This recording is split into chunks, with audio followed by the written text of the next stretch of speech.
हमारी कहानी शुरू होती है हीरोइन हेलेना की शादी से, जो एम्पायर की एक नोबेल लेडी है और जिसकी शादी होने वाली है हीरो बेंजामिन एशबर्न से, जो एशबर्न काउंटी का काउंट है। लेकिन हेलेना के चेहरे से साफ दिखता है कि वो बहुत नाराज और परेशान है, यहां तक कि वो गुस्से में शादी की शपथ भी भूल जाती है। जब बेंजामिन उसे टोकता है तो हेलेना मन ही मन कसम खाती है कि वो खुद बेंजामिन की जिंदगी बर्बाद करेगी। अब कहानी एक महीने पीछे जाती है और हमें पता चलता है कि हेलेना को मजबूर क्यों किया गया इस शादी के लिए। उस वक्त वो क्राउन प्रिंस रूफोर्स एयरबेंड, जो उसका बचपन का दोस्त भी है, के साथ बैठी शतरंज खेल रही थी। हेलेना कहती है कि उसे जिंदगी से और कुछ नहीं चाहिए, बस वो खुश रहना चाहती है, चाहे अकेले ही क्यों न हो। रूफोर्स हैरान होता है कि वो शादी क्यों नहीं करना चाहती। हेलेना बताती है कि उसके लिए शादी एक लड़ाई जैसी है, एक सौदा है, और वो कभी सोच भी नहीं सकती कि वो एक ही आदमी से शादी करके उसी के लिए वफादार रहे और बच्चे पैदा करे और परफेक्ट लाइफ जिए। रूफोर्स कहता है कि वो अपनी कीमत नहीं जानती और पूछता है कि क्या वो शादी से इसलिए डरती है ताकि कहीं वो अपनी मां सैंड्रा की तरह भाग न जाए। हेलेना बताती है कि समाज में उसे बुरी औरत कहा जाता है सिर्फ इसलिए क्योंकि उसकी मां भाग गई थी, और वो नहीं चाहती कि वो भी वैसे ही करे। लेकिन उसे डर है कि अगर उसने शादी की तो शायद वो भी भाग जाएगी। रूफोर्स उसकी बातें सुनकर कहता है कि वो हमेशा से अपनी मां की तरह स्पेशल रही है और वो इस सोच को बुरा नहीं मानता। उसके लिए भी शादी बस एक जिम्मेदारी है जिसे निभाना जरूरी है ताकि एम्पायर और उसके लोग सुकून महसूस करें। हेलेना गुस्से में कहती है कि उनके बीच फर्क है क्योंकि वो एक औरत है और रूफोर्स क्राउन प्रिंस है। लेकिन रूफोर्स कहता है कि आखिरकार वो दोनों सिर्फ एक आदमी और औरत ही है। वो उसके करीब आता है, उसका हाथ पकड़ता है और कहता है कि वो बहुत खूबसूरत और आजाद है, लेकिन उसे डर है कि कभी वो उससे नफरत करने लगेगी। हेलेना घबरा जाती है और कहती है कि उसका हाथ छोड़ दो वरना वो शतरंज की गोटी से मार देगी। लेकिन रूफोर्स कहता है कि वो सच में उससे प्यार करता है। तभी अचानक अंदर उसकी मंगेतर अडिला आ जाती है और चिल्लाने लगती है कि आपने मेरे साथ ऐसा धोखा कैसे कर दिया। हेलेना पूरी तरह शॉक में रह जाती है और सोचती है कि अडिला यहां क्या कर रही है। इसके बाद एम्प्रेस भी आ जाती है और सिचुएशन और भी अजीब हो जाती है, क्योंकि जैसे ही वो अंदर आती है रूफोर्स अभी भी हेलेना का हाथ पकड़े हुए होता है। हेलेना किसी तरह खुद को संभालने की कोशिश करती है और समझाना चाहती है कि वो बचपन से रूफोर्स को सिर्फ एक दोस्त मानती आई है और कभी उसे एक मर्द की तरह नहीं देखा। लेकिन उससे पहले ही रूफोर्स बोल पड़ता है और अपनी मंगेतर से कहता है कि वो उससे शादी नहीं करना चाहता क्योंकि वो हेलेना से प्यार करता है। अडिला टूट जाती है और रोते रोते भाग जाती है। एम्प्रेस गुस्से में रूफोर्स और अडिला को अपने साथ ले जाती है और हेलेना से कहती है कि वो चुपचाप अपने घर जाए और इंतजार करे कि उसके साथ क्या करना है। हेलेना समझ जाती है कि उसकी जिंदगी एक बेवकूफी भरी गलती की वजह से बर्बाद हो गई। कुछ दिनों बाद एम्प्रेस खुद हेलेना को गार्डन में बुलाती है। हेलेना डरती है कि अब क्या होगा, लेकिन मां की दी हुई सलाह याद करती है कि एम्प्रेस से ईमानदारी से माफी मांगना और कभी भी रूफोर्स की बुराई नहीं करना। हेलेना पूरी बात समझाने की कोशिश करती है और कहती है कि इसमें एम्प्रेस को परेशान होने वाली कोई बात नहीं। एम्प्रेस कहती है कि वो हेलेना की बात पर भरोसा करती है, लेकिन अफवाहें फैल चुकी है कि क्राउन प्रिंस ने अपनी मंगेतर को धोखा दिया और हेलेना के साथ है और इससे एम्पायर की बदनामी हो रही है। हेलेना पूछती है कि अब उसे क्या करना चाहिए, तो एम्प्रेस कहती है कि उसे वही करना होगा जो वो आदेश दे। और फिर एम्प्रेस कहती है कि उसे शादी करनी होगी उस शख्स से जिसे वो चुन चुकी है। हेलेना घबरा जाती है और कहती है कि क्यों न उसे कुछ समय के लिए राजधानी से बाहर भेज दिया जाए। लेकिन एम्प्रेस बताती है कि ये कोई सजा नहीं बल्कि एक मिशन है। वो कहती है कि बहुत पहले से एक खतरनाक ग्रुप एम्पायर की सुरक्षा के खिलाफ काम कर रहा है और उसके तार जुड़े हैं बेंजामिन एशबर्न से।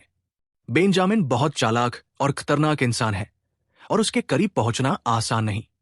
इसलिए हेलेना को उससे शादी करनी होगी और उसकी जिंदगी में सबसे करीबी बनकर उसके सारे राज एम्प्रेस तक पहुंचाने होंगे।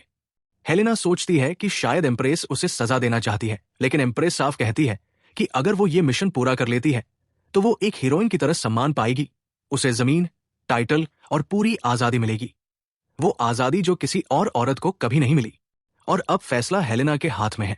हेलेना अब और ज्यादा टेंशन में आ जाती है क्योंकि उसे एम्प्रेस के लिए जासूस की तरह काम करना होगा, जबकि वो कभी शादी ही नहीं करना चाहती थी। उसके पापा, उनकी वाइफ और भाई बहनों ने भी उसे शादी के लिए मनाने की कोशिश की थी, लेकिन हेलेना को शादी में कभी कुछ खास नहीं लगा। उसके लिए तो ये बस एक बेकार रस्म थी। वो सोचती है कि ये सब वो नहीं करेगी, लेकिन तभी उसे याद आता है एम्प्रेस का दिया हुआ वादा। अगर उसने ये मिशन पूरा किया और बेंजामिन से तलाक ले लिया तो कोई और उससे शादी नहीं करना चाहेगा और उसे पूरी आजादी मिल जाएगी। यही सोचकर वो डिसाइड करती है कि ये मौका अच्छा है, शादी कर लेगी ताकि बाद में फ्री होकर अपनी जिंदगी जी सके। शादी से एक दिन पहले नौकरानियां उसे तैयार कर रही होती है। वो आईने के सामने खड़ी होकर खुद से कहती है कि महल में उसके दिन अब खत्म हो गए, कल से उसकी शादी होने वाली है। लेकिन उसे अजीब लगता है कि बेंजामिन ने शादी का प्रपोजल तुरंत ही मान लिया, जबकि लोग कहते थे कि वो बहुत शातिर और खतरनाक इंसान है। तो फिर उसने इतनी जल्दी हाँ क्यों कर दी? जरूर कुछ गड़बड़ है। वो अपनी नौकरानी से कहती है कि उसे ज्यादा सजाए मत, सिंपल ही रहने दे। लेकिन नौकरानियां उसे और खूबसूरत बना देती है। जब वो कमरे से बाहर निकलती है तो उसके छोटे सौतेले भाई बहन कहते हैं कि वो बहुत सुंदर लग रही है। उसकी बड़ी सौतेली बहन उदास होती है कि हेलेना शादी करके उसे छोड़ जाएगी, लेकिन हेलेना कहती है कि चिंता मत करो, हम अक्सर मिलेंगे। फिर मजाक में बताती है कि वो शादी इसलिए कर रही है ताकि एम्प्रेस के लिए जासूस बनकर पैसा और ताकत हासिल कर सके, लेकिन कहती है ये बात किसी को मत बताना। तभी नौकरानियां आकर बताती है कि काउंट आ चुका है।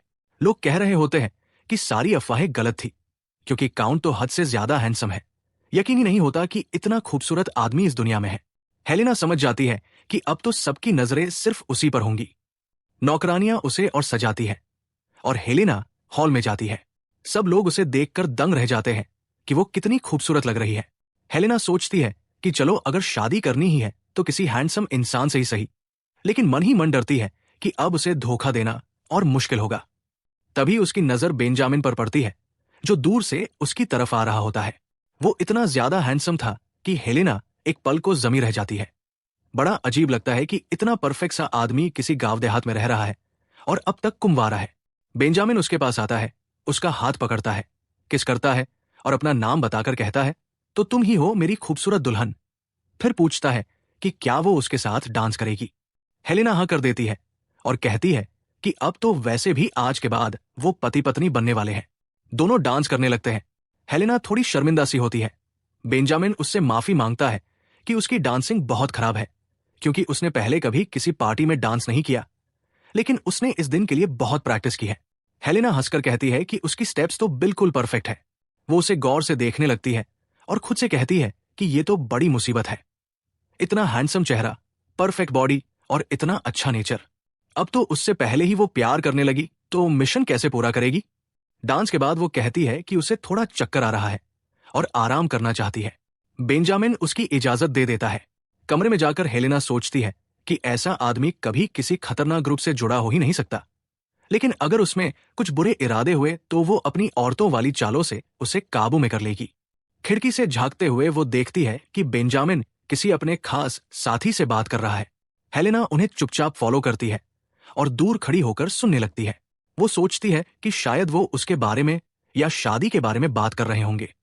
साथी कहता है कि लगता है बेंजामिन अपनी होने वाली पत्नी से खुश है और उसकी सुंदरता से इंप्रेस हुआ है।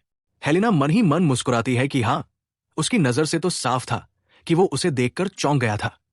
लेकिन तभी वो शॉक हो जाती है जब बेंजामिन कहता है कि ये सब बकवास है, ये शादी बस पैसों के लिए है। वो कहता है कि उसे नोबल से नफरत है और हेलेना तो उसी गिरी हुई क्लास की औरत है जो बस अमीर मर्दों के साथ घूमती है। उसका साथी कहता है कि इस तरह तो हेलेना खुद ही तलाक मांग लेगी। बेंजामिन हंसकर कहता है कि हाँ, लेकिन तब तक मैं उसका सारा दहेज खर्च कर चुका होऊंगा और फिर उसे छोड़ दूंगा। ये सुनकर हेलेना का दिल टूट जाता है। बेंजामिन से उसके साथी ने पूछा कि क्या पैसे खत्म हो गए, तो वो कहता है कि असल में उसके फॉर्मल कपड़ों का किराया ही उम्मीद से कहीं ज्यादा महंगा था। उसे पता ही नहीं था कि ऐसे बेकार से कपड़ों पर भी नोबल्स इतना खर्च करते हैं।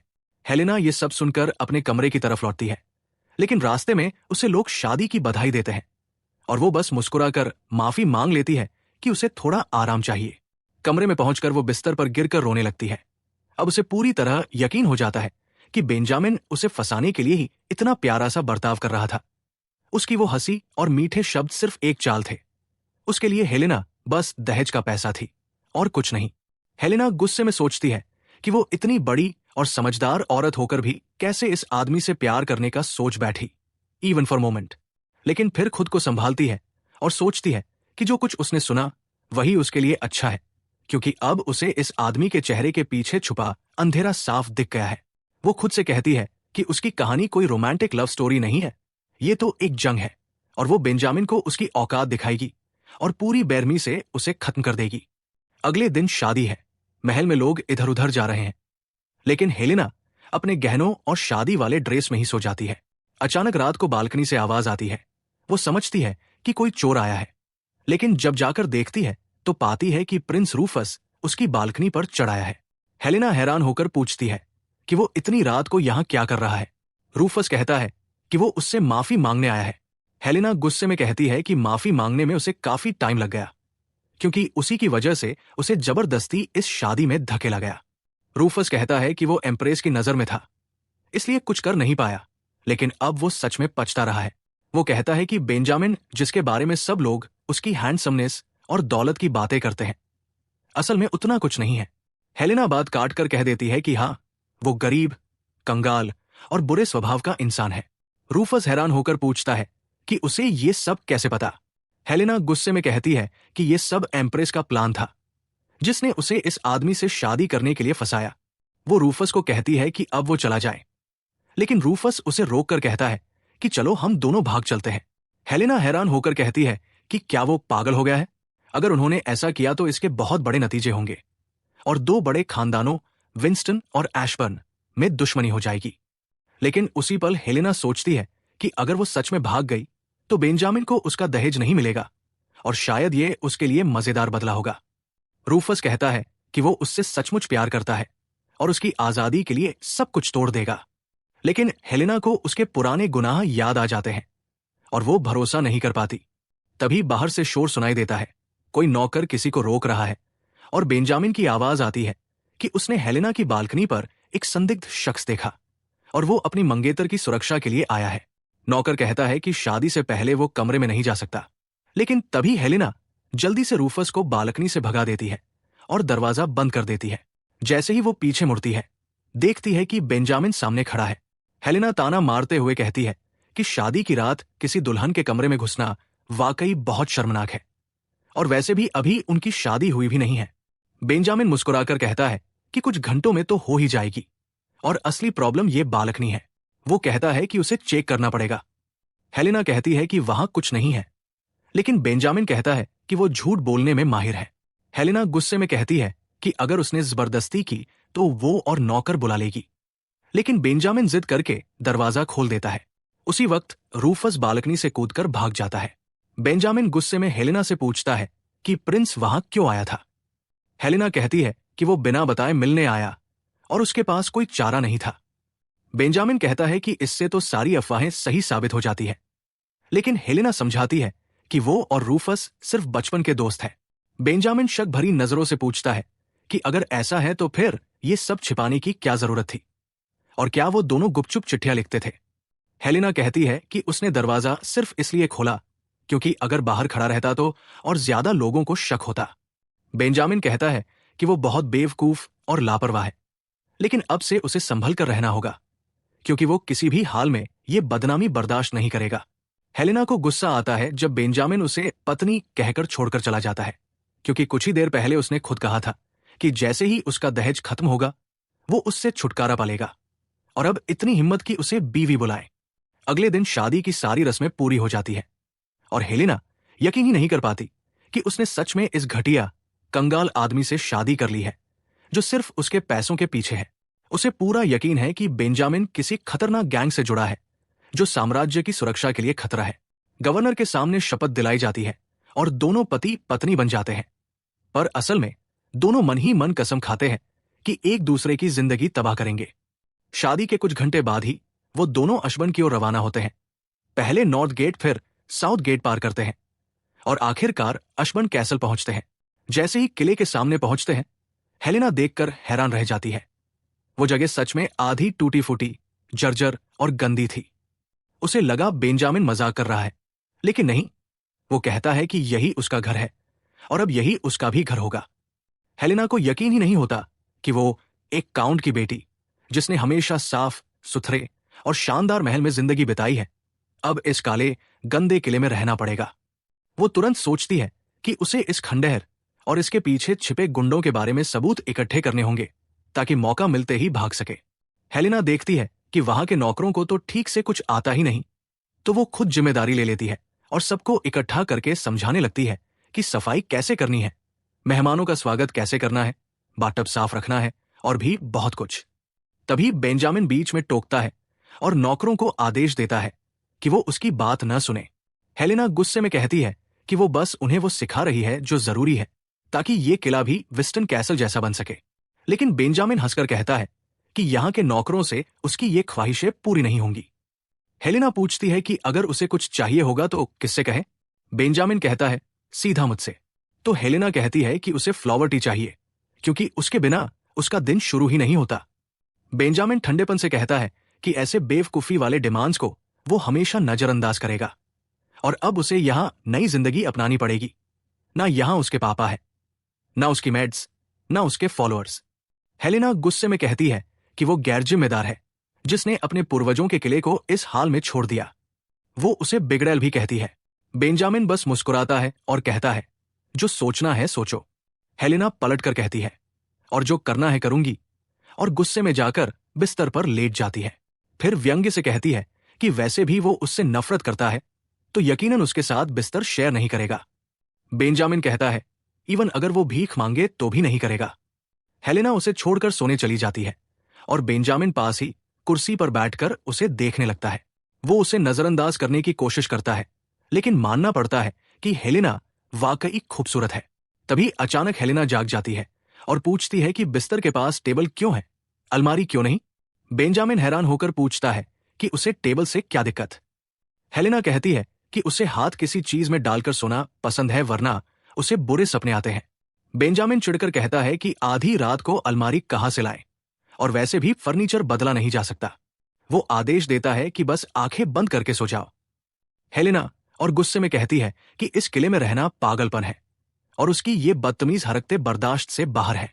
बेंजामिन एक गहरी सांस लेकर पूछता है कि सच में उसके लिए इतना जरूरी है कि सोने से पहले हाथ किसी चीज में डाले। फिर वो अचानक बिस्तर पर चढ़ाता है। हेलेना हैरान रह जाती है। वो पास आता है और कहता है कि आज रात वो उसकी मदद करेगा। हेलेना उसके खूबसूरत चेहरे को देखकर एक पल के लिए कमजोर पड़ जाती है, लेकिन तुरंत खुद को याद दिलाती है कि ये आदमी चालाक और धूर्त है।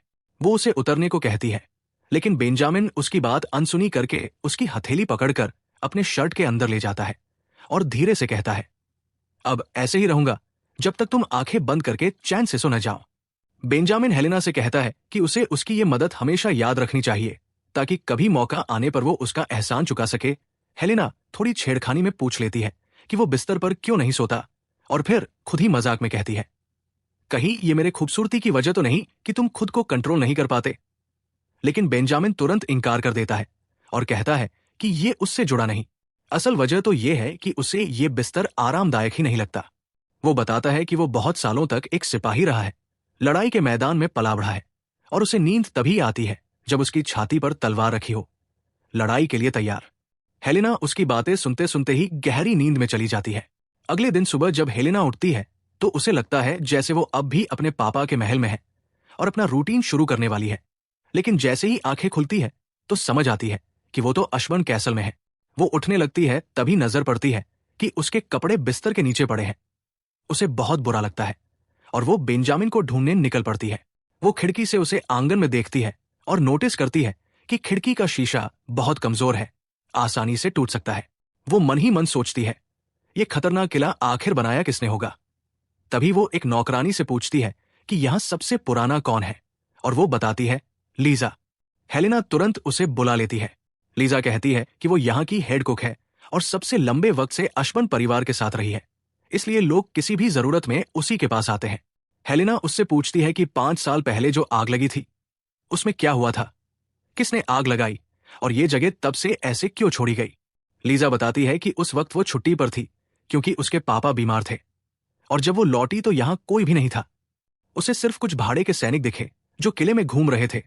उन्होंने उससे खाना बनाने को कहा और तभी उसकी मुलाकात बेंजामिन से हुई, जो उस वक्त बहुत हैंडसम लग रहा था, और उसने उसे यहाँ की अकेली कुक बना दिया। हेलेना पूछती है कि क्या उसे और कुछ पता है, तो लीजा कहती है कि बस इतना सुना कि आग लगी और पिछले काउंट और उनका पूरा परिवार उसमें मारे गए। हेलेना उसकी बात मान भी लेती है, लेकिन अंदर ही अंदर सोचती है, ये महज इत्तेफाक नहीं हो सकता। जरूर कोई खतरनाक संगठन शामिल है जिसने पूरे परिवार को गायब कर दिया। लेकिन अभी सीधे पूछना सही नहीं होगा, किसी ना किसी को सच जरूर पता होगा।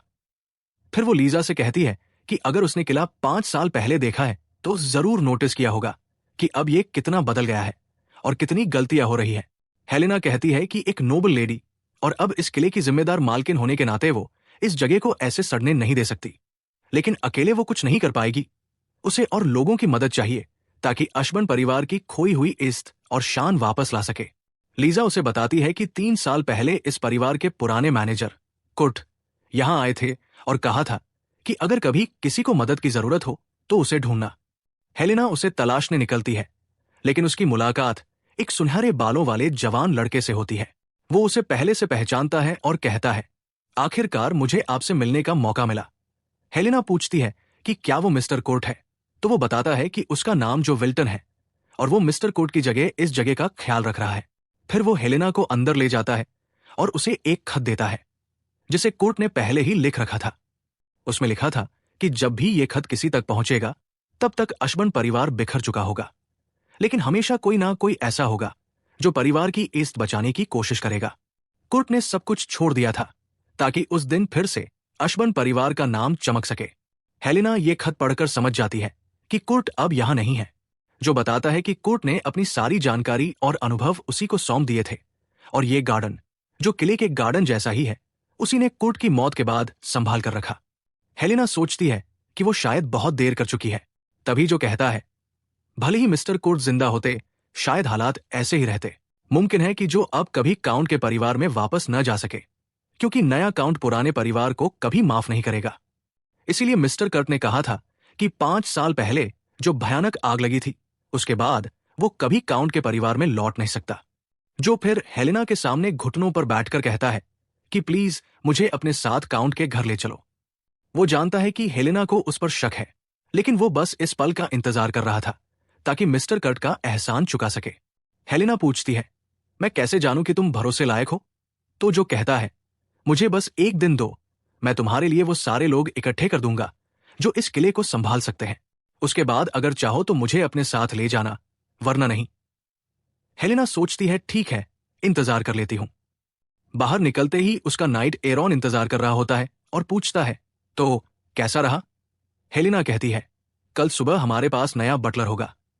एरॉन हंसते हुए पूछता है, और तुम्हें पूरा यकीन है कि तुमने पहले कभी बोरूड परिवार से मुलाकात नहीं की? फिर कैसे पता चला कि ये वही जगह है जहां मिस्टर कट रहते थे? हेलेना मुस्कुराकर कहती है, क्योंकि उस घर का गार्डन बिल्कुल इस किले के गार्डन जैसा था, बस छोटा। साफ था कि कोई यहां काउंट के परिवार के लौटने का इंतजार कर रहा था। फिर वो दोनों किले की तरफ लौटते हैं। एरॉन हाथ बढ़ाकर हेलेना को घोड़े से उतरने में मदद करता है और मजाक में पूछता है, सुना है तुम भी एक मर्सनरी सोल्जर थी, बिल्कुल बेंजामिन की तरह। क्या सारे सिपाही तुम्हारी तरह इतने जेंटल होते हैं? हेलेना हंसकर पूछती है, तो एरॉन कहता है, नहीं, मैंने तो अपनी बहनों से सीखा है कि औरतों के साथ नरमी से पेश आना चाहिए। मैं मेहनत करके पैसे कमाता हूं ताकि मेरी बहनों की शादी अच्छे घरों में हो सके। हेलेना को अपना दहेज याद आ जाता है जो बेंजामिन खर्च कर रहा है।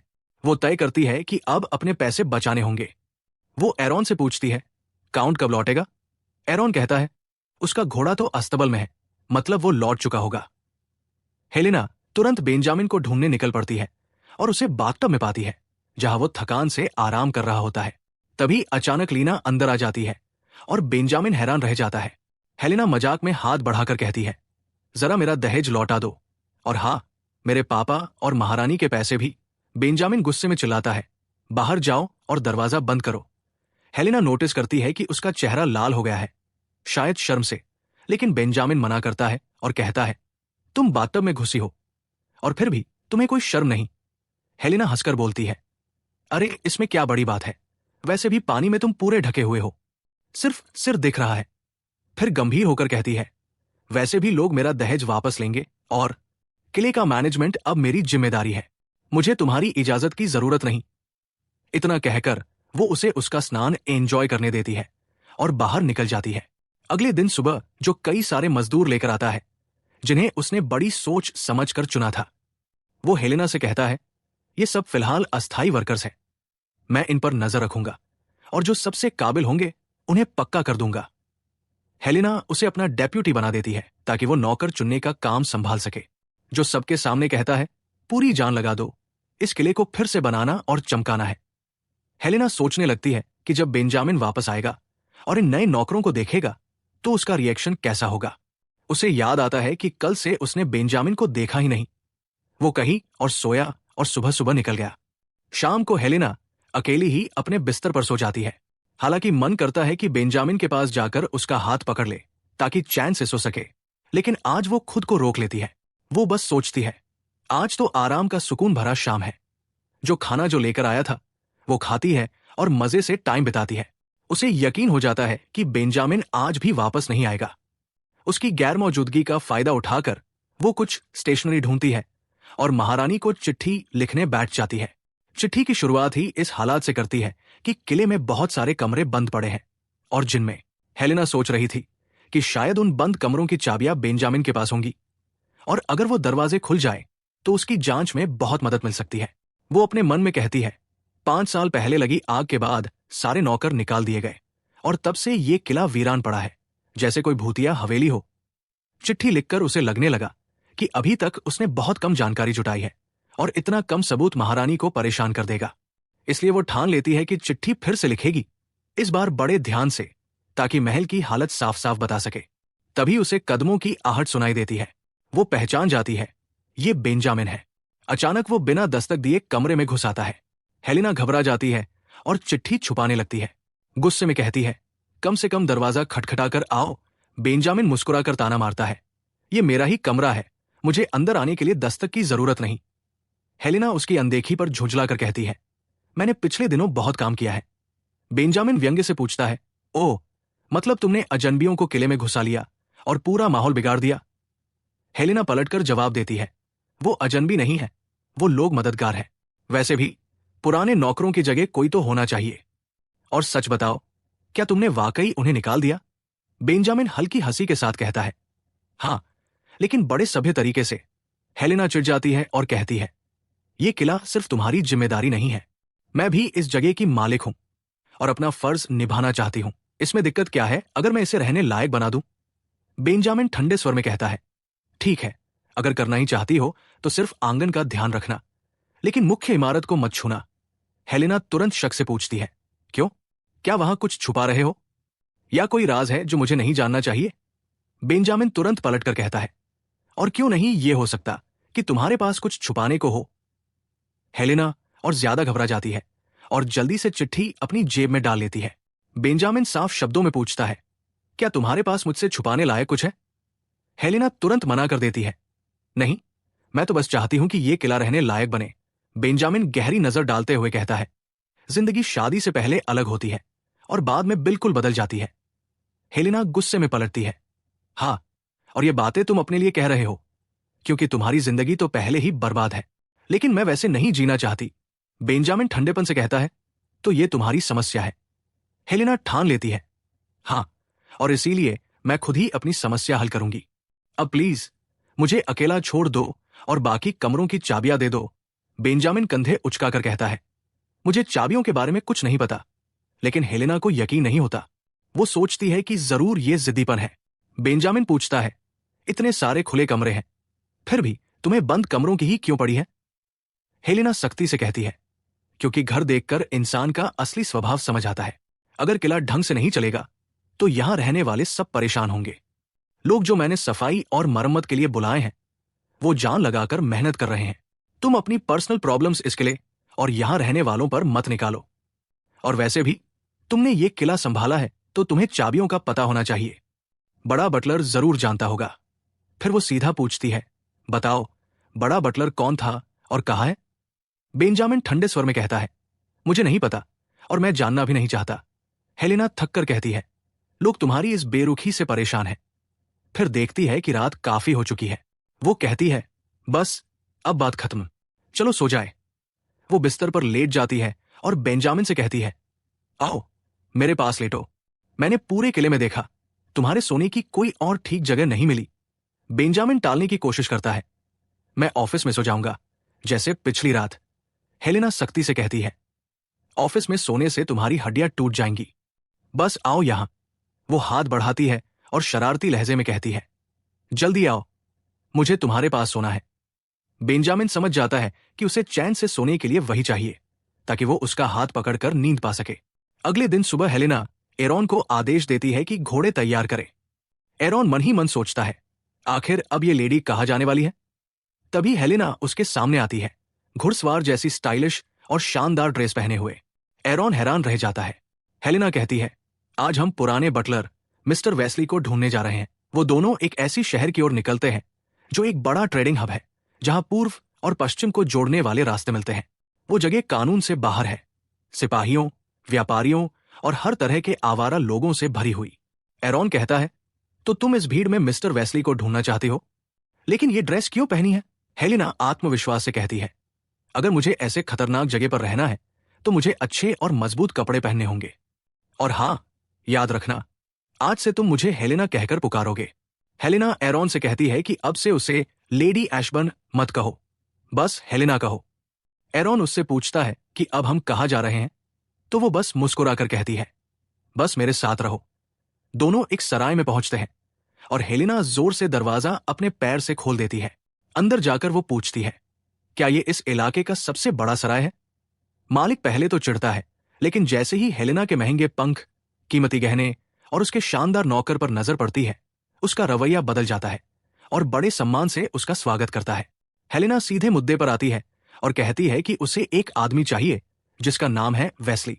लंबा कद, भूरे आंखें, स्लिम मगर मजबूत बॉडी और ग्रे रंग के लंबे बाल। सराय का मालिक थोड़ा हक्का-बक्का रह जाता है और पूछता है, बस इतना ही पता है तुम्हें? हेलेना हमें सिर हिलाती है और सामने पैसों की एक थैली रख देती है। कहती है, अगर उसे ढूंढोगे तो इनाम मिलेगा। वो लोग सराय से बाहर निकलते हैं और मार्केट में खड़े हो जाते हैं। एरॉन पूछता है, मैडम, क्या यही तुम्हारी प्लानिंग है? हम ऐसे ही खड़े रहेंगे जब तक वेस्ली खुद सामने नहीं आ जाता। हेलेना हंसकर समझाती है, देखो, ये जगह कारोबारियों, भाड़े के सैनिकों और हर तरह के लोगों से भरी है। छुपने के लिए एकदम सही जगह। और अगर यहां खबर फैल गई कि कोई नोबल किसी को ढूंढ रहा है, तो जिसको छुपना होगा वो खुद सामने आएगा। फिर वो कैजुअली पूछती है, एरॉन, तुम्हें पता है 5 साल पहले क्या हुआ था? एरॉन जवाब देता है, क्यों न सीधे काउंट से पूछो। हेलेना सांस छोड़कर कहती है, काउंट इतना बिजी रहता है, किले में भी मुश्किल से दिखाई देता है। एरॉन सोच में पड़ जाता है और कहता है, देखो, मुझे नहीं पता तुम काउंट को कैसे देखती हो, लेकिन मेरी नजर में वो बहुत शरीफ इंसान है। तुम्हें पता है, वो पहले मर्सनरी सोल्जर था और वो काम आसान नहीं होता।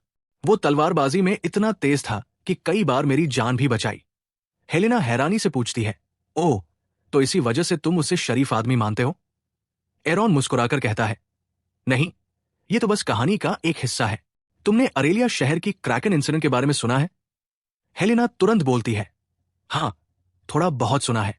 कहते हैं समुद्र में एक विशाल स्क्विड जैसा दानव आया था। एरॉन समझाते हुए कहता है, हां, उस वक्त अरेलिया में लोग इंसानी बलि चढ़ाते थे ताकि क्रैकन शांत हो जाए, लेकिन बलि देने के बाद भी समुद्री राक्षस गांव और नावों पर हमला करते रहे, इसलिए लोगों ने बलि देना बंद कर दिया। और तभी क्रैकन आया, साथ में एक विशाल सुनामी भी। सोचो, कोई आम आदमी उसका सामना कर ही नहीं सकता था, लेकिन उस क्रैकन को हराने वाला और कोई नहीं बल्कि काउंट बेंजामिन खुद था। हेलेना को याद आता है, हां, मैंने सुना था कि तब बहुत से मर्सनरीज ने भी लड़ाई लड़ी थी और राजधानी में जश्न मनाया गया था। लेकिन अगर ऐसा था तो बेंजामिन को राजधानी क्यों नहीं बुलाया गया? एरॉन कहता है, उसे बस एक इनाम मिला और फिर वो छुट्टी पर चला गया। लेकिन थोड़े समय बाद ही एशबर्न का किला जलकर खाक हो गया और पूरी काउंट फैमिली मर गई। तभी अफवाहें फैल गई कि बेंजामिन नया काउंट बन गया है। जब मैं वहां पहुंचा तो बस तबाही ही मिली। मैं उससे पूछ भी नहीं पाया कि असल में क्या हुआ था। तब से 5 साल से बस बातें ही चल रही हैं। लेकिन मेरी नजर में काउंट अभी भी शरीफ इंसान है। इतने में सामने से एक आदमी आता है जिसकी शक्ल सूरत बिल्कुल वेस्ली जैसी है। वो उन्हें देख रहा होता है। एरॉन तुरंत हेलेना को इशारा करता है और दोनों उसके पीछे दौड़ पड़ते हैं। आखिरकार उसे पकड़कर उसका नकाब उतारते हैं। वो झटक कर कहता है, मुझे छोड़ दो, जाने दो। लेकिन हेलेना और एरॉन साफ कह देते हैं, नहीं, हम जानते हैं कि तुम ही मिस्टर वेस्ली हो। Hey guys, welcome back to Ethan story sip. सबसे पहले दिल से थैंक यू आप सबको। पहले पार्ट पर जो प्यार और अमेजिंग व्यूज मिले वो सच में कमाल थे।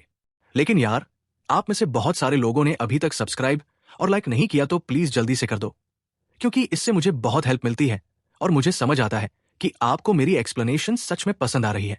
तो चलो अब शुरू करते हैं आज का नया पार्ट। वो उन्हें धक्का देकर कहता है कि उसे जाने दो, लेकिन हेलिना और आरो उसे पकड़ लेते हैं और कहते हैं, हमें पता है तुम मिस्टर वेस्ली हो।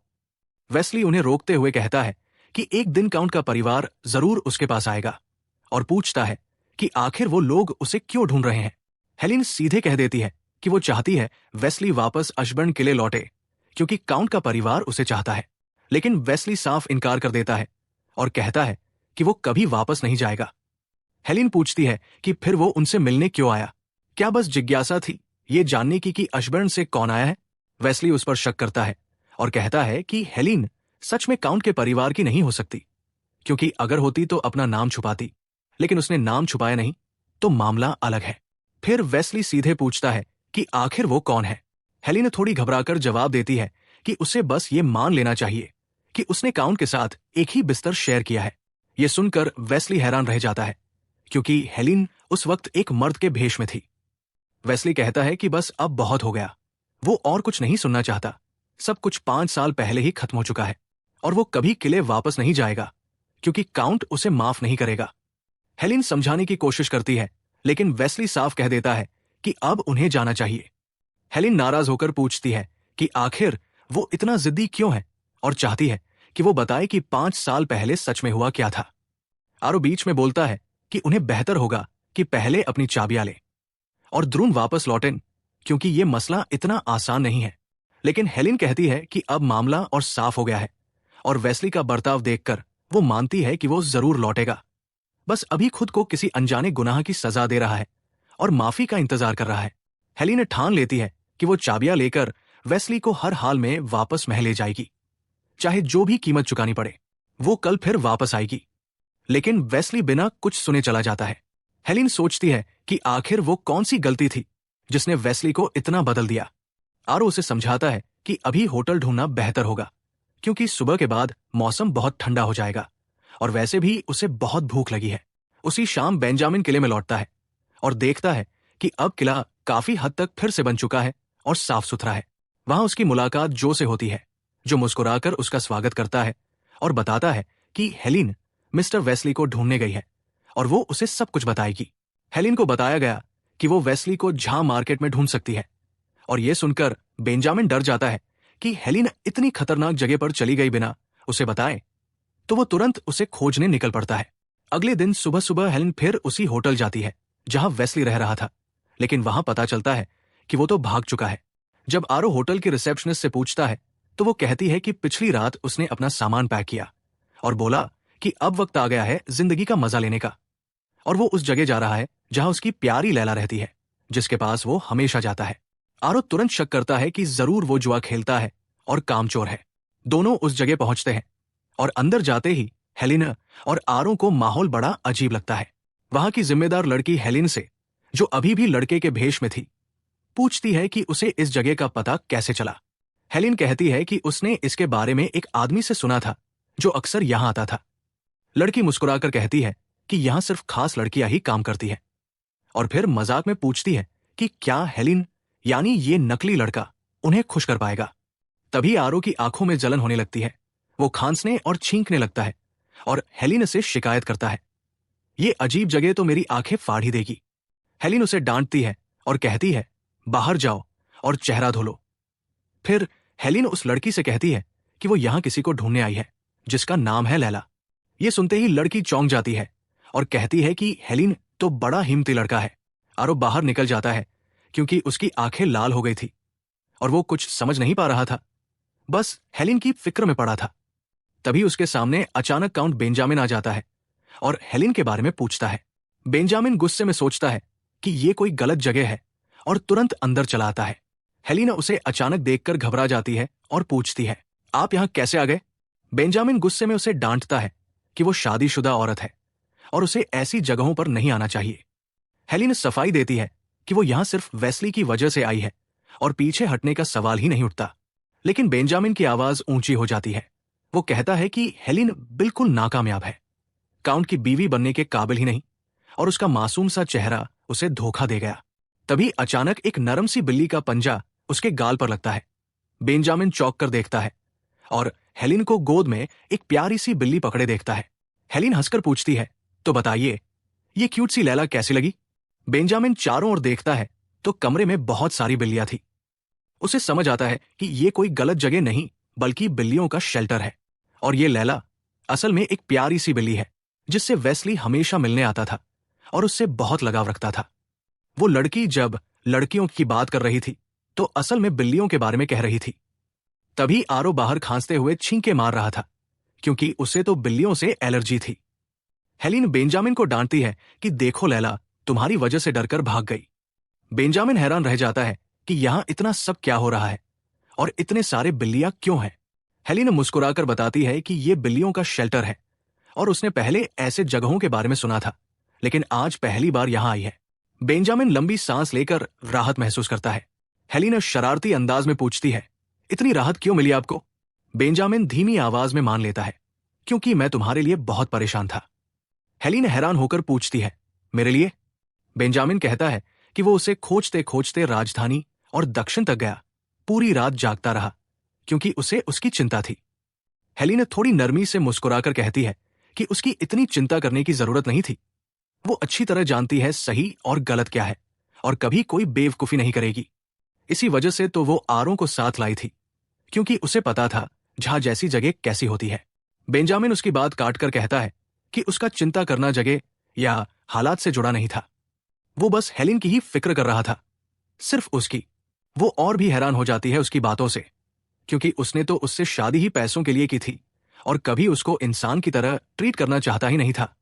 वो उससे माफी मांगती है कि उसने उसे गुस्सा दिलाया, लेकिन अंदर से ये माफी बस इसलिए थी ताकि उनकी रिलेशनशिप बनी रहे और वो अपनी इन्वेस्टिगेशन और एम्प्रेस के साथ वाली मिशन पूरी कर सके। तभी वो उसका चेहरा पकड़ लेता है और पास झुकाता है, जिससे वो थोड़ी नर्वस हो जाती है, लेकिन फिर पता चलता है कि उसके बालों में बिल्ली का बाल फंसा हुआ था। वो उसे निकाल कर कहता है कि अगर उसे कैट्स इतनी पसंद है तो चलो अब वापस कैसल चलते हैं, और साथ ही कहता है कि ऐसी अचानक हरकतें आगे मत करना वरना वो नजरअंदाज नहीं करेगा। वो कहती है उसके पास अपने रीजन है। बाहर निकलते ही उन्हें वेस्ली मिल जाता है, लेकिन बेंजामिन उसे इग्नोर करने लगता है। हेलेना रोकती है और कहती है कि वो अभी फिनिश नहीं हुई है। बेंजामिन मुड़कर वेस्ली से कहता है कि उसे अभी उसकी जरूरत नहीं है, लेकिन उसकी वाइफ हेलेना को है, क्योंकि उसने जो कमरे लॉक कर दिए थे उन्हें फिर से खोलना होगा, और ऑर्डर करता है कि कल तक सारे कमरे खुल जाने चाहिए। वेस्ली सिर झुका देता है और हेलेना से कहता है कि वो इसलिए गया था क्योंकि ये तो काउंट का ऑर्डर था और वो उसे मना नहीं कर सकता। हेलेना उसे समझाने की कोशिश करती है कि वो कैसल वापस आए, लेकिन वेस्ली कहता है कि ये उसका फैसला नहीं बल्कि काउंट का था। हेलेना उसे कहती है कि ब्लाइंडली ऑर्डर्स फॉलो करना बंद करो और समझो कि एशबर्न कैसल को उसकी जरूरत है। वेस्ली जवाब देता है कि अगर वो अब कैसल लौटा तो चाहे काउंट फिर से निकाल भी दे, वो कभी नहीं जाएगा। बेंजामिन ये सुनकर मान जाता है और उसे वापस आने की परमिशन देता है। हेलेना बहुत खुश हो जाती है और बेंजामिन उससे पूछता है कि इतनी खुश क्यों है। वो कहती है क्योंकि अब एशबर्न का घर फिर से ठीक तरह से चलेगा, लेकिन बेंजामिन उसकी बात पर हंस देता है। हेलेना पूछती है क्यों हंस रहे हो, तो वो कहता है कि बस देखना आगे क्या होगा। हेलेना उसकी बात नहीं समझ पाती क्योंकि वो भूल गई थी कि बेंजामिन एशबर्न किस तरह का इंसान है। वेस्ली कैसल लौट आता है और हेलेना को चाबियां सौंप देता है। वो कमरे खोलना शुरू करती है और सबसे पहले स्टडी रूम खोलती है, जो बहुत ही क्लीन और इंप्रेसिव होता है। हेलेना को सुकून मिलता है कि स्टडी अब भी सुरक्षित है। वेस्ली बताता है कि पुराने काउंट सारे ऑफिशियल वर्क और इंपॉर्टेंट चीजें यही मैनेज करते थे, जैसे अकाउंट्स और रिकॉर्ड्स। हेलेना सर्च करना शुरू करती है और उसे bank accounts, savings records, business documents और कॉन्ट्रैक्ट मिलते हैं। वो समझ जाती है कि सारे इंपॉर्टेंट पेपर्स इस लॉक्ड रूम में ही थे, इसलिए अभी तक नया काउंट पूरी तरह से प्रॉपर्टी बर्बाद नहीं कर पाया था। वो वेस्ली से पूछती है कि क्या इसी वजह से वो इतनी सालों तक यहां छुपा रहा। वेस्ली कहता है कि चाहे कुछ भी हो, वो गिला से दूर नहीं जा सकता था, क्योंकि एशबर्न कंपनी की कई बड़ी कंपनियों में मेन शेयर्स हैं और वो खुद कुछ को क्वीन के नाम से मैनेज करता है। हेलेना समझ जाती है और कहती है कि जिन शेयरों पर निगरानी नहीं थी उनका फायदा उठाकर क्लाइंट्स प्रॉफिट खा रहे थे। अब हालात बदलेंगे और लोग इन ग्रीडी वर्कर्स को रोकने की कोशिश करेंगे।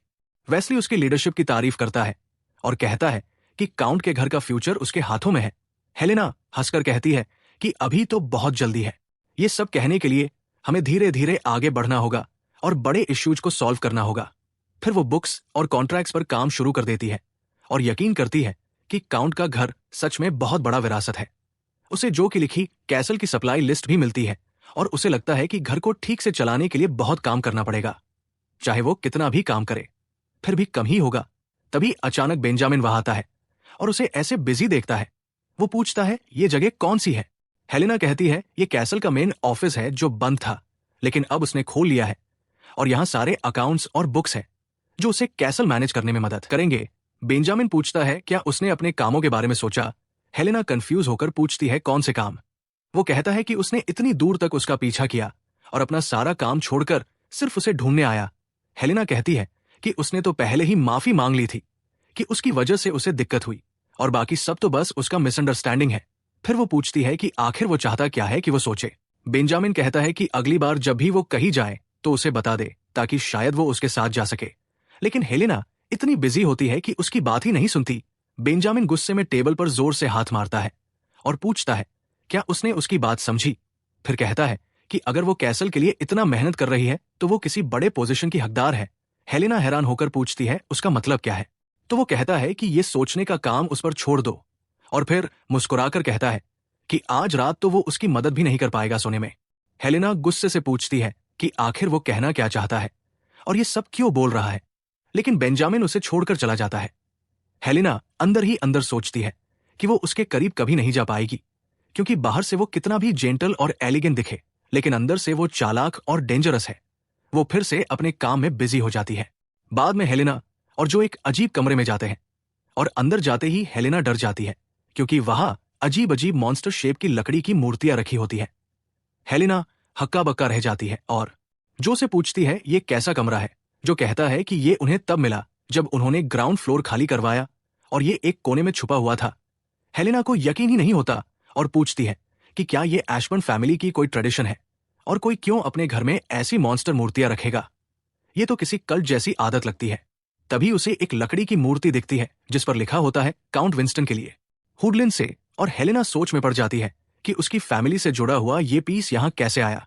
वो जो से पूछती है क्या ये कमरा हमेशा से खुला रहता है, और जो कहता है कि वो कमरा हमेशा खुला था क्योंकि उसका लॉक टूटा हुआ था और कभी ठीक से बंद ही नहीं हुआ। हेलेना सोचती है कि उसे अब वहां से निकलना चाहिए और बाद में फिर आकर अच्छे से जांच करनी होगी ताकि उसे बेंजामिन के बारे में कुछ सबूत मिल सके। उसे लगता है कि ये काउंट की पर्सनल वर्कशॉप है, इसलिए वो बेंजामिन से कहती है कि चाहे वो यहां कुछ भी करता हो उसकी प्राइवेसी रिस्पेक्ट करनी चाहिए और स्टाफ को यहां आने से रोके। फिर वो उससे कहती है कि उसकी प्रायोरिटी अभी हॉल में होनी चाहिए, खासकर बॉलरूम की तैयारी में। तभी वेस्ली आता है और पूछता है कि क्या उन्होंने किसी गेस्ट को इनवाइट किया था। हेलेना कहती है नहीं, लेकिन वेस्ली बताता है कि बाहर 3 मेहमान इंतजार कर रहे हैं, काउंटेस ब्राइस, काउंटेस आप्च और सबसे खास डचेस मेरिल रसेल, और वो तीनों बाहर खड़ी है किसी के रिसीव करने का इंतजार करते हुए। वो सोच रहे हैं कि इतनी लंबी और मुश्किल सफर के बाद भी अगर कोई उन्हें ठीक से वेलकम न करे तो ये बहुत बड़ा अपमान होगा, खासकर अगर उन्होंने डचेस को इग्नोर किया तो फिर एशबर्न फैमिली हमेशा के लिए साउथ की हाई सोसाइटी की ब्लैकलिस्ट में चली जाएगी। हेलेना फौरन खुद बाहर जाती है और मुस्कुराकर गर्मजोशी से उनका वेलकम करती है और अपना नाम बताती है, हेलेना एशबर्न। काउंटेस ब्राइस उसे देखकर कहती है कि वो काफी समय से उसके बारे में जानना चाहती थी, क्योंकि जब हेलेना साउथ आई थी तो लंबे समय तक छुपी रही थी और आज आखिरकार उनसे मिलकर वो खुश है। हेलेना माफी मांगती है कि उन्हें बाहर खड़ा होना पड़ा, लेकिन कैसल अभी मेहमानों को रिसीव करने के लिए बिल्कुल तैयार नहीं है और शायद उन्हें गलती से इनवाइट किया गया होगा। काउंटेस ब्राइस ये सुनकर शॉक हो जाती है और पूछती है कि क्या सच में वो डचेस को रिजेक्ट कर रही है और उसे अनवांटेड गेस्ट जैसा ट्रीट कर रही है। हेलेना समझती है कि ये बिहेवियर बहुत रूखा लग सकता है, लेकिन वो चाहती है कि जब भी वो रिश्ते बनाए तो सच्चे और वार्म हो, इसलिए वो उन्हें ऐसे हालात में अंदर नहीं बुलाना चाहती जब घर पूरी तरह अव्यवस्थित है। तभी वेस्ली कहता है कि पास ही एक फैमिली विला है, सिर्फ 1 घंटे की दूरी पर। वहां डचेस आराम कर सकती है और उनके लिए वहां खाना और ड्रिंक्स का इंतजाम भी किया गया है। हेलेना और जो भी उनसे रिक्वेस्ट करते हैं कि वो ये अरेंजमेंट स्वीकार कर लें। डचेस मुस्कुराती है और कहती है कि हेलेना की हिम्मत काबिले तारीफ है, क्योंकि वो चाहती तो सच छिपाकर उन्हें कैसल में अंदर बुला सकती थी, लेकिन इससे घर की इमेज और खराब होती। फिर भी वो कहती है कि हेलेना ने सही किया कि उन्हें अंदर नहीं बुलाया, लेकिन इस बात को नजरअंदाज भी नहीं किया जा सकता कि उन्हें पहले इनवाइट किया गया था और फिर घर तैयार न होने के बहाने बाहर रोक दिया गया। वो कहती है कि हेलेना खुद भी नहीं चाहेगी कि लोग एशबर हाउस को इस तरह याद रखें। हेलेना नम्रता से जवाब देती है कि आज के दिन उसे मजबूरी में उनका इनविटेशन मना करना पड़ा, लेकिन जैसे ही तैयारियां पूरी होंगी वो उन्हें जरूर बुलाएगी। डचेस कहती है कि वो अगले 10 दिन काउंटेस ब्राइस के घर रुकेंगी और ये वक्त हेलेना के लिए काफी होगा तैयारी करने के लिए। हेलेना मुस्कुराकर वादा करती है कि 10 दिन बाद जब वो वापस आएंगी तो वो एशबर्न में ऐसी मेमोरी बनाएगी जिसे वो कभी ना भूलेंगी। तीनों लेडीज मुस्कुराकर वहां से निकल जाती है और हेलेना चैन की सांस लेती है। लेकिन तभी वेस्ली कहता है, माई लेडी, हमें अब सच में बहुत संभल कर खेलना होगा, वरना मुसीबत पक्की है। उन पर पूरी तरह से फेलियर का आरोप लग रहा है क्योंकि उन्होंने डचेस और काउंटेस जैसी इंपॉर्टेंट गेस्ट को रिसीव करने से मना कर दिया। और ये बहुत बड़ी प्रॉब्लम है क्योंकि अब सिर्फ 10 दिन बचे हैं नेक्स्ट विजिट के लिए, और अगर डचेस निराश हो गई तो फिर कभी दूसरा मौका नहीं मिलेगा। लेकिन वो कहती है कि अभी भी हालात को अपने फेवर में बदला जा सकता है और 10 दिन काफी है, बशर्ते अब कोई और गलती न हो। लेकिन फिर उसे याद आता है कि असल में इनविटेशन किसने भेजा, क्योंकि उसे तो याद ही नहीं कि उसने कोई इनविटेशन भेजा हो। तभी उसे याद आता है कि बेंजामिन हमेशा कहता था कि चूंकि वो कैसल के लिए इतनी मेहनत करती है तो उसे उसकी मेहनत के बराबर एक बड़ा पोजीशन मिलना चाहिए। वो वेस्ली से पूछती है कि क्या उसने पैलेस की सारी चिट्ठियां चेक की है और क्या किसी लेडीज की लेटर आई है। वेस्ली कहता है कि हाँ, उसे काउंट प्राइस से रेगुलर लेटर्स आती रहती है और हाल ही में काउंट बेंजामिन ने उसे खुद कहा था कि काउंट प्राइस की एक चिट्ठी का जवाब भेजे। जब उसने बेंजामिन से उस लेटर की डिटेल पूछी तो उसने कुछ नहीं बताया और बोला कि जल्द ही पता चल जाएगा। तब हेलन समझ जाती है कि यह सब बेंजामिन की चाल है ताकि उसकी लाइफ और मुश्किल हो जाए। वेस्ली कहता है कि अगर वो दिन रात भी काम करे तो भी 10 दिनों में बॉलरूम को पूरी तरह तैयार करना इम्पॉसिबल है। लेकिन वो कहती है कि कोई बात नहीं, बाहर का शोफ इतना जरूरी नहीं, बस हॉल के अंदर सजावट पर फोकस करना है। खासकर वो झूमर जो हॉल में है वो इतनी लग्जरी और फैंसी है कि अगर उसके चारों ओर डेकोरेशन हो जाए तो ये हॉल कैपिटल के बॉलरूम को भी टक्कर दे सकता है। तभी अचानक उन्हें तेज आवाज सुनाई देती है और दोनों भागकर हॉल की तरफ जाते हैं। वहां पहुंचकर देखते हैं कि वही शानदार झूमर जमीन पर गिरकर टूट चुका है। वो गुस्से और दुख से चिल्ला उठती है कि मेरे साथ ही हमेशा ऐसा क्यों होता है, और तुरंत समझ जाती है कि इसके पीछे भी बेंजामिन का हाथ है। उधर बेंजामिन अपने कैंप में मॉन्स्टर से लड़ रहा होता है। तभी उसे एक स्पेशल चिट्ठी मिलती है। उसमें लिखा होता है, डियर बेंजामिन, जैसे कि मैंने पहले भी कहा है, हम कभी दोबारा नहीं मिल सकते। प्लीज मुझे भूल जाओ, अपनी लाइफ जियो और अपनी हैप्पीनेस ढूंढो। नीचे साइन होता है, इसाबेला। ये लाइनें उसके दिमाग में बार बार गूंजती हैं और वो और ज्यादा बेरमी से मॉन्स्टर्स को मारना शुरू कर देता है। वो खुद से पूछता है कि हम कभी क्यों नहीं मिल सकते, मैं उसे कैसे भूल सकता हूं और मैं हैप्पीनेस कैसे पाऊं जब मुझे पता है कि वो भी मुश्किल जिंदगी जी रही है। आखिर में वो खुद से कहता है कि शायद उसके लिए ये बेहतर है कि वो इसी तकलीफ देह जिंदगी में रहे, बजाय इसके कि वो उसके अंदर छुपे हुए इस डार्क मॉन्स्टर का बोझ उठाए। फिर वो वापस कैसल लौटता है। उसके चेहरे और कपड़ों पर थकान और गंदगी साफ नजर आती है। लीना उसे देखती है और कहती है, तुम्हारी हालत ये कैसे हो गई?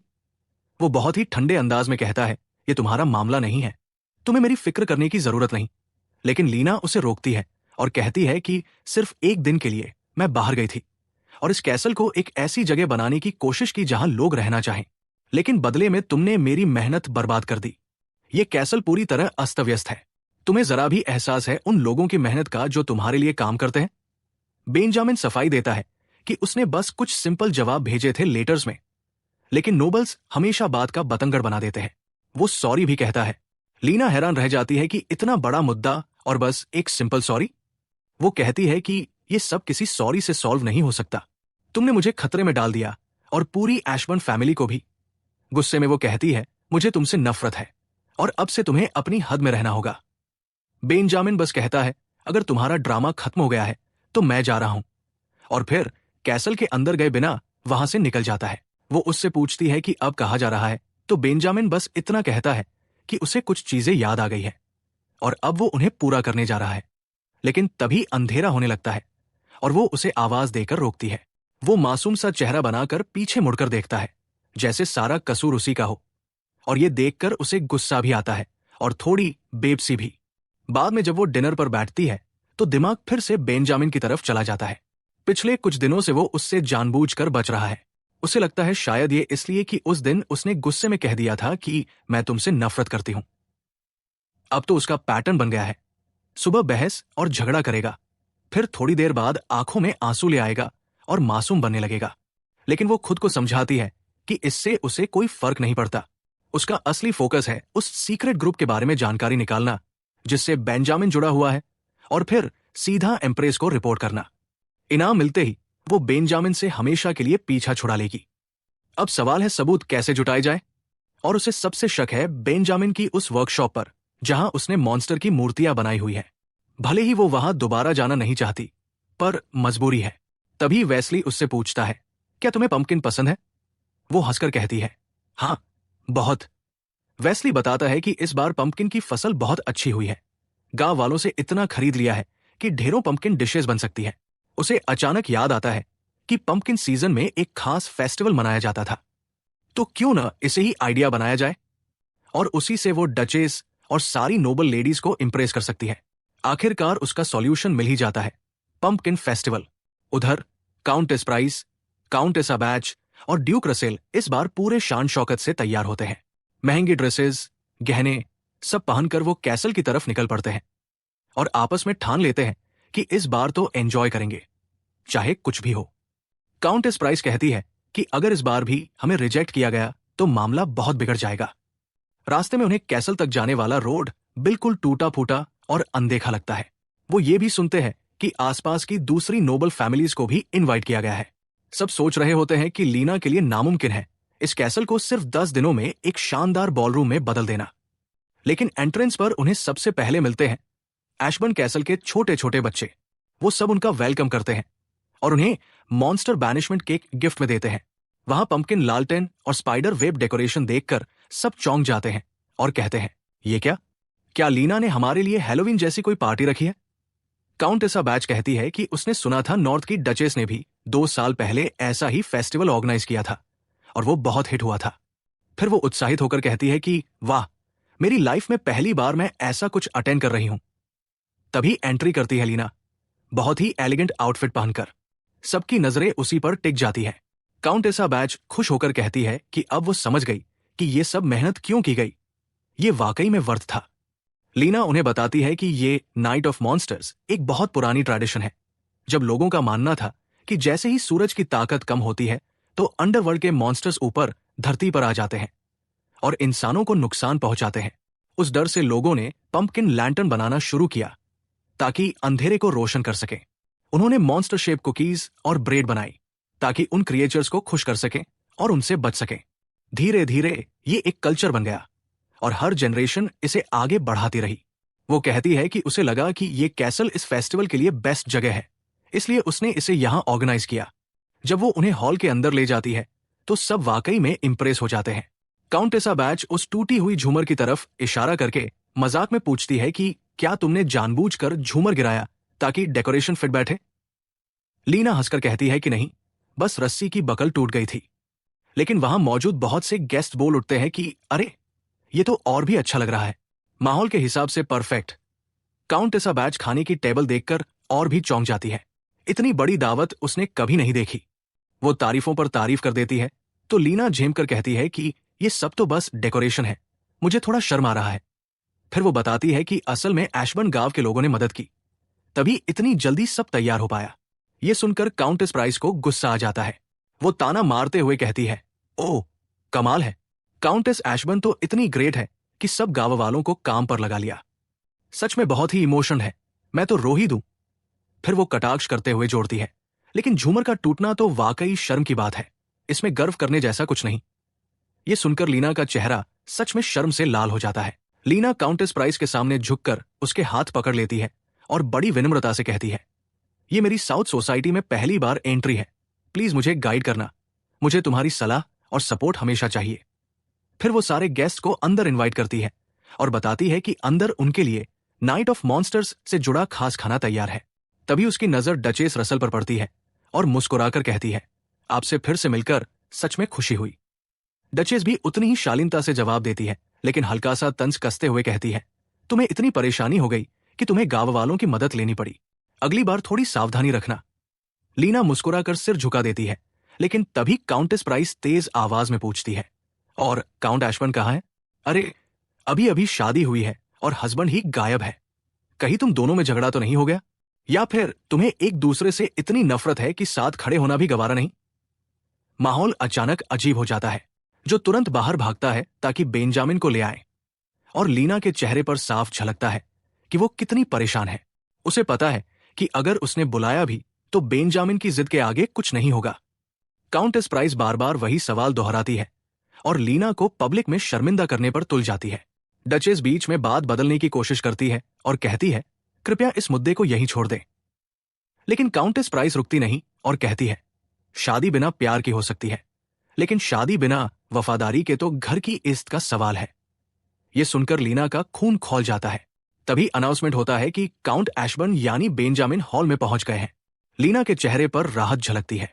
कुछ घंटे पहले जो बेंजामिन के कैंप में गया था, उसे मनाने कि वो प्लीज हॉल में आए। उसने धमकी तक दी थी कि अगर बेंजामिन नहीं आया तो हेलेना ने कह रखा है कि वो कैंप में रखी सारी लकड़ी की नक्काशियां जला देगी। बेंजामिन हंसकर कहता है, अगर वो जलाना चाहती है तो जला दे, मुझे फर्क नहीं पड़ता। लेकिन जब जो कहता है कि मैडम हेलेना पूरे कैसल की जिम्मेदारी संभाल रही है, ये तो नेचुरल है कि वो सब जगह देखे, तब भी बेंजामिन बस ठंडेपन से सुनता रहता है। जो आखिर में कहता है, देखो, तुम चाहो या न चाहो, लेकिन हेलेना की मेहनत हम सबने देखी है। मैं, वेस्ली और पूरा एशबर्न गांव उसे सपोर्ट करते हैं। शादी ईश्वर के सामने ली गई प्रतिज्ञा है। अगर तुम आज हॉल में आकर उसका साथ दोगे तो शायद उसका दिल भी पिघल जाएगा और तुम दोनों की इज्जत भी बच जाएगी। यह सुनकर आखिरकार बेंजामिन मान जाता है और हॉल में एंट्री करता है। जैसे ही वो अंदर आता है, लीना तुरंत उसके पास जाती है और कहती है, सब तुम्हारा इंतजार कर रहे थे। गेस्ट भी ताली बजाकर कहते हैं, क्या प्यारा कपल है। लीना हाजिर जवाबी से कहती है कि काउंट अभी अभी बहुत दूर से अर्जेंट काम करके लौटे हैं, इसलिए वो थके हुए हैं और थोड़ी देर रेस्ट की जरूरत है। फिर दोनों थोड़ी देर के लिए हॉल से अलग हो जाते हैं। बेंजामिन उसकी एलिगेंट ड्रेस और खूबसूरती देखकर सच में इंप्रेस होता है, लेकिन इससे पहले कि वो कुछ कह पाए, लीना गुस्से में फट पड़ती है।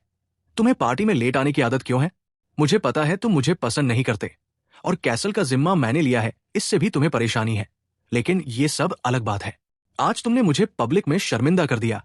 बेंजामिन हैरानी से पूछता है, मैंने कब कहा कि मैं तुम्हें पसंद नहीं करता? लीना झट से पलटकर पूछती है, तो क्या तुम कहना चाहते हो कि तुम मुझे पसंद करते हो? वो उससे पूछती है कि क्या सच में उसे उससे नफरत है, तो वो कहता है, नहीं। हेलेना ये सुनकर कहती है, अच्छा है कि हम एक दूसरे से नफरत नहीं करते, वरना साथ काम करना नामुमकिन हो जाता। फिर वो उससे बस इतना चाहती है कि लोगों के सामने मुस्कुरा दे। वो थोड़ा अन्य अंदाज में कहता है कि ठीक है, ट्राई करता हूं, और दोनों वापस हॉल में उतरते हैं। सबको हैरानी होती है कि वो सच में कोशिश कर रहा है स्माइल करने और लोगों से घुलने मिलने की। तभी म्यूजिक शुरू होता है और हेलेना कहती है, अब तो पहली डांस की बारी है।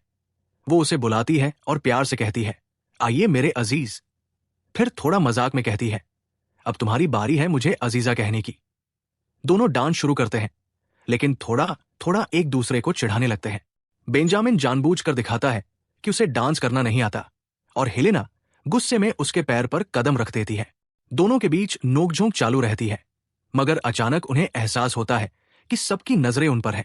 हेलेना को लगता है जैसे वो राजधानी के किसी बड़े बॉल में है। माहौल में इतना खो जाती है कि कुछ पल के लिए अपने असली मकसद को ही भूल जाती है। और अब सवाल यह है कि आगे क्या होगा। पार्टी के बाद हेलन अपने ऑफिस में वापस आती है और सोचती है कि उसने पार्टी बहुत अच्छे से संभाली। उसे पुराने दिन याद आते हैं जब महारानी ने उसे चाय पार्टियां और रॉयल गैदरिंग्स संभालना सिखाया था। वही टिप्स आज उसके बहुत काम आए। फिर उसकी नजर उस चिट्ठी पर पड़ती है जो उसने भेजी थी, और सीन कट हो जाता है। अगली सुबह हेलन बिस्तर पर उठती है। उसका शरीर दर्द में है और बहुत भारी लग रहा है। तभी उसे एहसास होता है वो टाइम ऑफ द मंथ है। उसकी मेड मदद करती है, उसे आराम करने को कहती है और चली जाती है। हेलन राहत महसूस करती है कि ये बैंक्वेट के बीच में शुरू नहीं हुआ। उसे लगता है शायद इसी वजह से कल वो इतनी इमोशनल थी। अभी तक हमें यह नहीं पता कि उस चिट्ठी में क्या लिखा था, पर जल्द ही सब सामने आएगा। हेलन तय करती है कि अभी जवाब नहीं भेजेगी, क्योंकि उसने बेंजामिन का वर्कशॉप चेक नहीं किया और उसके पास जानकारी अधूरी है। वैसे भी तबीयत खराब है, तो आज वो स्पाई का काम छोड़कर आराम करेगी। तभी अचानक बेंजामिन गुस्से में कमरे में घुसता है और पूछता है कि उसे क्या हुआ। उसने मेड को खून से सनी चादरें बाहर ले जाते देखा था और घबरा गया था कि कहीं हेलन को चोट तो नहीं लगी। हेलन शांति से कहती है, ब्लड तो बस ब्लड है, इतना टेंशन क्यों ले रहे हो? और मेहमानों के बारे में पूछती है। बेंजामिन कहता है सब मेहमान सही सलामत लौट गए। फिर दोबारा पूछता है कि वो घायल तो नहीं। हेलन बताती है कि नहीं, ये तो हर महीने एक बार होता है, बहुत मुश्किल समय होता है, लेकिन कोई चोट नहीं है। बेंजामिन फिर भी बहुत परेशान है और पूछता रहता है कि कहीं दर्द तो नहीं हो रहा। हेलन सोचती है कि क्या ये सच में समझ नहीं रहा, और जब वो मान लेता है कि नहीं जानता, तो आखिरकार हेलन साफ साफ कह देती है, ये उसके पीरियड्स है, इसमें कुछ नहीं किया जा सकता, बस आराम करना है। और अगर बेंजामिन को इसके बारे में पता नहीं तो बेहतर है कि वो उसे अकेला छोड़ दे। बेंजामिन उदास चेहरा लेकर बाहर निकल जाता है और मिस्टर वेस्ली से पूछता है, ये पीरियड्स किस किस्म की बीमारी है? वेस्ली शॉक्ड रह जाता है कि अब इसे कैसे समझाए। अंदर हेलन थकान से चूर है और सोचती है कि ये सब बेंजामिन की वजह से है। उसी ने अनचाहे मेहमान बुलाए थे। थोड़ी देर बाद बेंजामिन फिर आता है और पूछता है कि हेलन ठीक है या नहीं। हेलन पूछती है कि वो अभी तक यही क्यों है, क्या आज बाहर काम नहीं था? लेकिन बेंजामिन पूछता है कि उसे कुछ चाहिए क्या। हेलन कहती है कि वो कुछ कर भी नहीं सकता और हीलर भी यहां नहीं है। बेंजामिन कहता है कि वो पास वाले गांव से हीलर बुला लाएगा, लेकिन हीलर मर्द है, इसलिए हेलन मना कर देती है। कहती है कि कुछ दिन आराम करने से ही सब ठीक हो जाएगा। लेकिन थोड़ी देर बाद बेंजामिन फिर आता है, इस बार खाने की प्लेट लेकर। वो कहता है कि हेलन को हेल्दी फूड खाना चाहिए ताकि ब्लड रिप्लेनिश हो सके। हेलन उसका मजाक उड़ाती है और खाने से मना कर देती है कि वैसे भी वो ब्रेकफास्ट नहीं करती। लेकिन बेंजामिन कहता है कि हर मील जरूरी है, ऐसे स्किप मत करो। यहां तक कि वो चम्मच उठाकर उसके मुंह की तरफ बढ़ाता है। हेलन चिढ़ जाती है और सोचती है कि आखिर ये बेंजामिन को क्या हो गया, दुश्मन की जगह पति जैसा क्यों बिहेव कर रहा है। लेकिन फिर उसका मासूम चेहरा देखकर हेलन शर्मा जाती है और खाना खाने लगती है। खाने के बाद कहती है कि अब बस, अब निकलो यहां से। लेकिन बेंजामिन उसके होंठ साफ कर देता है अपने हाथ से और माहौल अचानक रोमांटिक हो जाता है। हेलन का चेहरा लाल हो जाता है और वो सोचती है कि कहीं ये उसे अपने प्यार में फंसाने की कोशिश तो नहीं कर रहा। लेकिन हेलन मन में ठान लेती है कि जैसे ही ठीक होगी, बेंजामिन का वर्कशॉप खंगालेगी, उसके राज उजागर करेगी, अपनी टाइटल और एस्टेट वापस लेगी और फिर इस जगह को छोड़ देगी। ऐसा सोचते सोचते वो सो जाती है। सपने में उसे मां बाप और भाई बहन नजर आते हैं। सब उसके लिए परेशान है। उसे लगता है वो घर पर है, लेकिन तभी बेंजामिन दिखता है और उसे एहसास होता है कि वो घर पर नहीं है। फिर महारानी आती है और उसे डांटती है कि उसने मिशन पूरा नहीं किया। हेलन डर जाती है महारानी की सजा से। इधर बेंजामिन नोटिस करता है कि हेलन बहुत पतली है और ठीक से खाना नहीं खाती। वो तय करता है कि अब उसके खाने की जिम्मेदारी वही लेगा। फिर वो जो से मिलता है और बैंक्वेट के खर्चे और टैक्स रिपोर्ट्स ले लेता है ताकि हेलन को तकलीफ न हो। जो कहता है कि वो एक बहुत फेमस हीलर को बुला सकता है जो टाउन की लेडीज में बहुत पॉपुलर है। लेकिन बेंजामिन तुरंत मना कर देता है। उसे हेलन के पास कोई और मर्द नहीं चाहिए। वो कहता है कि कोई फीमेल हीलर ढूंढो। बाद में जब वो हेलन को देखता है तो पाता है कि वो बुरे सपनों में तड़प रही है। रात को जब हेलन जागती है तो महसूस करती है कि उसके हाथ पर कुछ भारी है। देखती है कि बेंजामिन उसके पास बैठा है और उसका हाथ पकड़े हुए है। हेलन पूछती है कि क्या वो पूरा दिन सोती रही। बेंजामिन बताता है कि उसका बुखार बहुत तेज था। हेलन फिर भी काम की चिंता करती है, लेकिन बेंजामिन उसे डांटता है कि वो खुद का ख्याल नहीं रखती। हेलन कहती है कि उसे करना पड़ता है क्योंकि बेंजामिन कुछ नहीं करता। लेकिन बेंजामिन कहता है कि उसे पहले अपनी चिंता करनी चाहिए और पूछता है कि क्या उसे अंदाजा भी है कि वो कितना डर जाता है जब वो गिर जाती है। हेलन शॉक्ड है और शर्माती हुई लेट जाती है। कहती है कि ये सब उसी की गलती है, उसने कितनी नींद खराब कर दी। वो जानता है कि अगर उसका हाथ तकिए के नीचे न हो तो उसे हमेशा डरावने सपने आते हैं। बेंजामिन माफी मांगता है और कहता है कि अब से हमेशा उसके साथ रहेगा। हेलन सोचती है कि क्या ये सच में वही बेंजामिन है जो कल तक उसका दुश्मन था।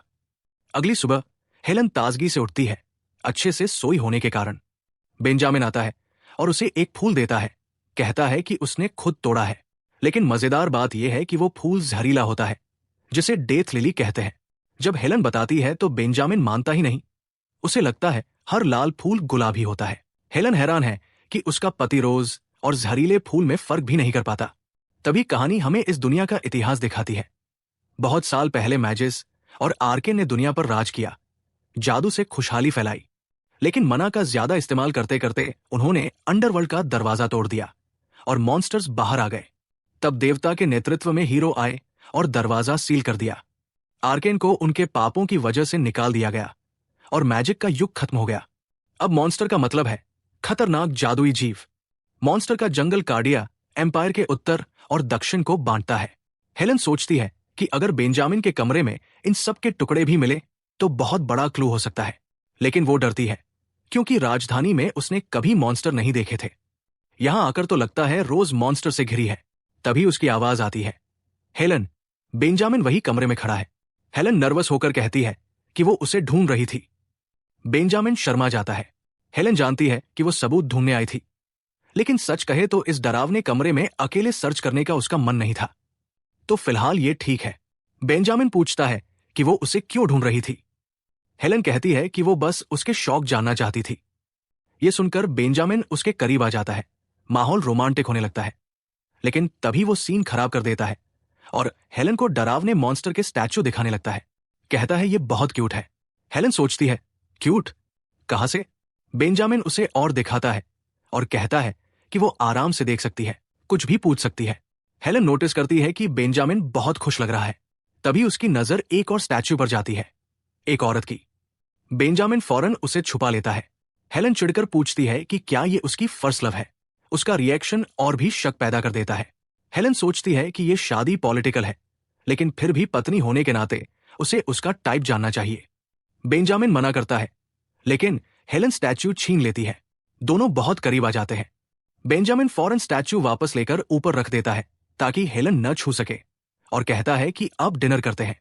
लेकिन हेलन नोटिस करती है कि उस स्टैचू पर प्राचीन आर्कन स्क्रिप्ट है जो साम्राज्य में बैन है। अगले दिन जब हेलन कमरे में जाती है तो दरवाजा लॉक होता है, जो कहता है कि रात को ही दरवाजा ठीक करके नया ताला लगाया गया है और सिर्फ एक चाबी बनी है जो काउंट के पास है। हेलन गुस्से में भर जाती है और यकीन कर लेती है कि बेंजामिन कुछ गलत कर रहा है। बाद में जब बेंजामिन सोल्जर्स के साथ ट्रेनिंग कर रहा होता है तो हेलन उससे चाबी मांगती है। बेंजामिन साफ मना कर देता है और कहता है कि ये उसकी प्राइवेट जगह है और अगर वो फिर धमकी देगी जलाने की तो वो फिर से ताला बदल देगा। वो कहता है कि हेलन को वैसे भी स्कल्पचर में दिलचस्पी नहीं, तो इतनी फिक्र क्यों कर रही है, और उसे वापस जाने को कहता है। हेलन सोचती है कि कल तक तो ये इतना मीठा था और आज इतना रूखा क्यों। फिर वो एक्टिंग शुरू कर देती है, सबके सामने रोना शुरू कर देती है।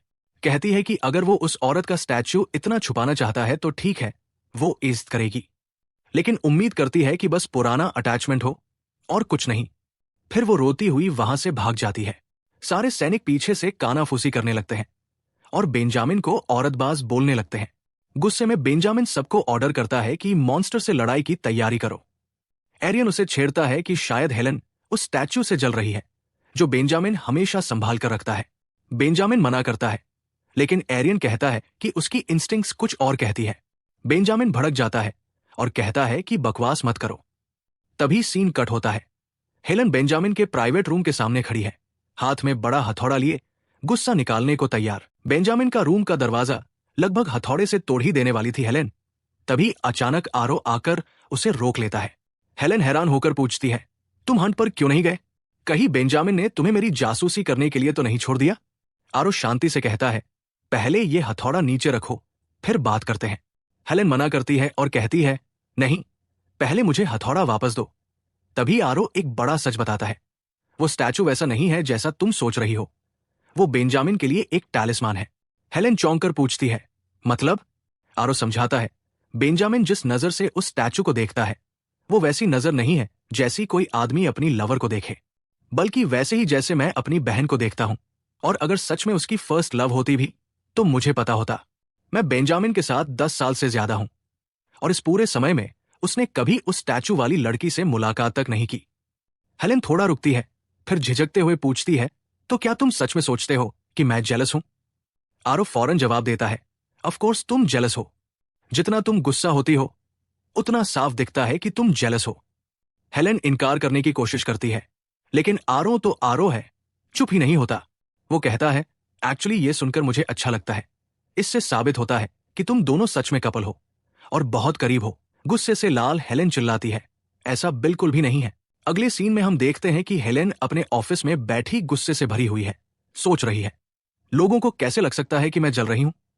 अरे मैं तो बस ये देख रही थी कि उस स्टैच्यू पर कोई पुरानी लिखावट तो नहीं है। वही तो क्लू था जिसकी मुझे जरूरत थी एम्प्रेस के लेटर के लिए। फिर खुद से कहती है कि इसे इतनी खुलेआम छुपाना ही और ज्यादा शकी बना देता है, क्योंकि जो प्राचीन भाषा आर्कियंस जादू के लिए इस्तेमाल करते थे वो अब पूरी तरह से बैन है। सिर्फ उस लिखावट वाला स्टैच्यू रखना कोई बड़ा क्राइम तो नहीं है, लेकिन असली सवाल ये है, आखिर ये सबवर्सिव वंस है कौन? वही आर्कियंस, वो शापित लोग जिन्होंने कभी इस दुनिया में मॉन्स्टर्स को बुला लिया था। उनकी चमकती लाल आंखें रात में सबको डरा देती थी, इसलिए उन्हें हमेशा छुपकर जीना पड़ा और आखिर में वो सबसे नीची गुलाम जैसी जाति तक गिरा दिए गए। सोचकर ही डर लगता है ना। हेलेन सोच में डूबी हुई है। अगर बेंजामिन की आंखें सच में लाल है, लेकिन नहीं, उसकी आंखों का रंग अंधेरे में बदलता तो नहीं, और वो तो साफ साफ इश्पन फैमिली का असली वारिस है। लेकिन अगर ये कनेक्शन सच हुआ तो बेंजामिन बहुत बड़े खतरे में पड़ जाएगा। वो खुद से जूझती है, पता नहीं, हिस्ट्री के हिसाब से कैपिटल शायद इसे अलग नजर से देखे, पर मुझे कभी अच्छा नहीं लगा कि लोगों को बस उनकी शक्ल सूरत की वजह से जज किया जाए। जिन लोगों को सजा मिलनी थी वो तो सैकड़ों साल पहले ही गायब हो चुके हैं, और सच बोलूं तो मुझे पक्का भी नहीं कि वो लिखावट सच में प्राचीन भाषा थी। मुझे उसके बारे में ज्यादा जानकारी नहीं, शायद मैंने बस कुछ बेकार सी खरोंचे ही गलत पढ़ ली। फिर खुद से कहती है, सूचना की लड़ाई में बिना सोचे समझे कदम उठाना बहुत खतरनाक होता है। एम्प्रेस को जवाब देने से पहले मुझे पक्के सबूत चाहिए।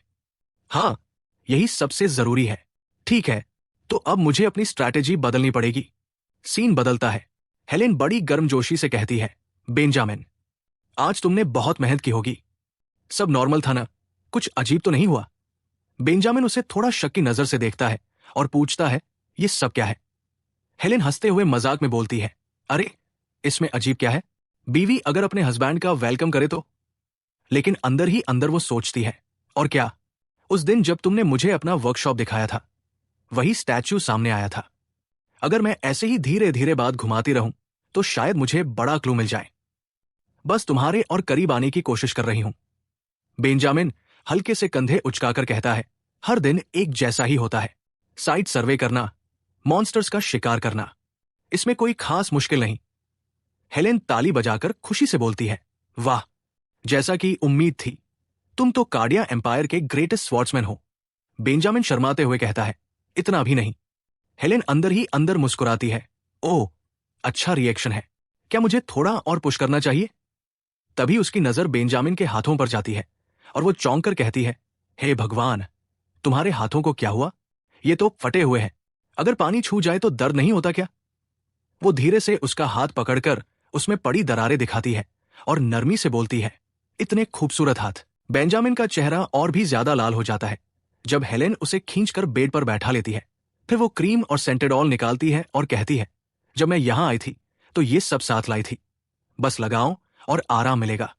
कैपिटल में तो सैलून्स भी है जो सिर्फ हैंड केयर के लिए होते हैं। मैं एक बार एम्प्रेस के साथ गई थी। पहले वो हाथों को गर्म पानी में डुबोकर मसाज करते हैं, फिर ढेर सारा सेंटेड ऑयल लगाते हैं। इतना सूदिंग लगा कि पूछो मत। फिर उन्होंने नेल्स भी सजाए थे, मेरी आंखों के कलर से मैच करके, थोड़ा ग्रीन और थोड़ा गोल्ड मिक्स। इतना खूबसूरत कि मुझे बहुत पसंद आया। देखो ऐसे। बेंजामिन हल्का घुटन सा महसूस करता है और जोर से निगलता है जब हेलेन उसके हाथों की मालिश करने लगती है। जब वो पूछती है कैसा लग रहा है, तो शर्माते हुए बेंजामिन धीरे से कहता है, बुरा नहीं है।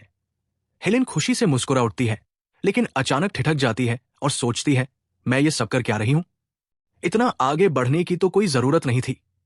उसके हाथ ऐसे पकड़कर वो झट से टॉपिक बदल देती है, हाँ सही, अगले हफ्ते मैंने इश्पर्न एस्टेट के बिजनेस मैनेजर से मीटिंग अरेंज की है, क्या तुम चलोगे? बेंजामिन भौं उठाकर पूछता है, बिजनेसेस? हेलेन मन ही मन घबराती है, कहीं मैंने जल्दी तो नहीं कर दी?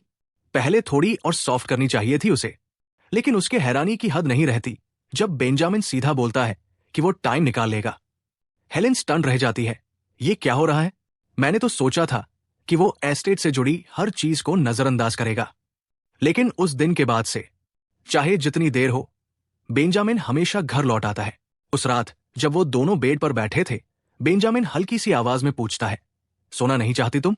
दोनों एक दूसरे को गुड नाइट कहते हैं और बेंजामिन उसके बगल में सो जाता है। हेलेन उसे देखती रहती है और मन ही मन सोचती है, सोचो तो, ये सच में कितना सीधा साधा है। लेकिन बेंजामिन, जिस दिन मैं तुम्हारे सामने सचमुच ईमानदार हो जाऊंगी, वो दिन कभी नहीं आएगा, क्योंकि मुझे महारानी से किया अपना वादा निभाना है। अगले दिन हेलेन खुद को तैयार कर रही होती है। मैप है, प्रपोजल भी है, और हाँ, जरूरत पड़ी तो रेफरेंस डॉक्यूमेंट्स भी साथ है। हाँ, सब तैयार है। तभी वेस्ली अंदर आता है और कहता है, हेलेन, सब लोग बैंक्वेट हॉल में पहुंच गए?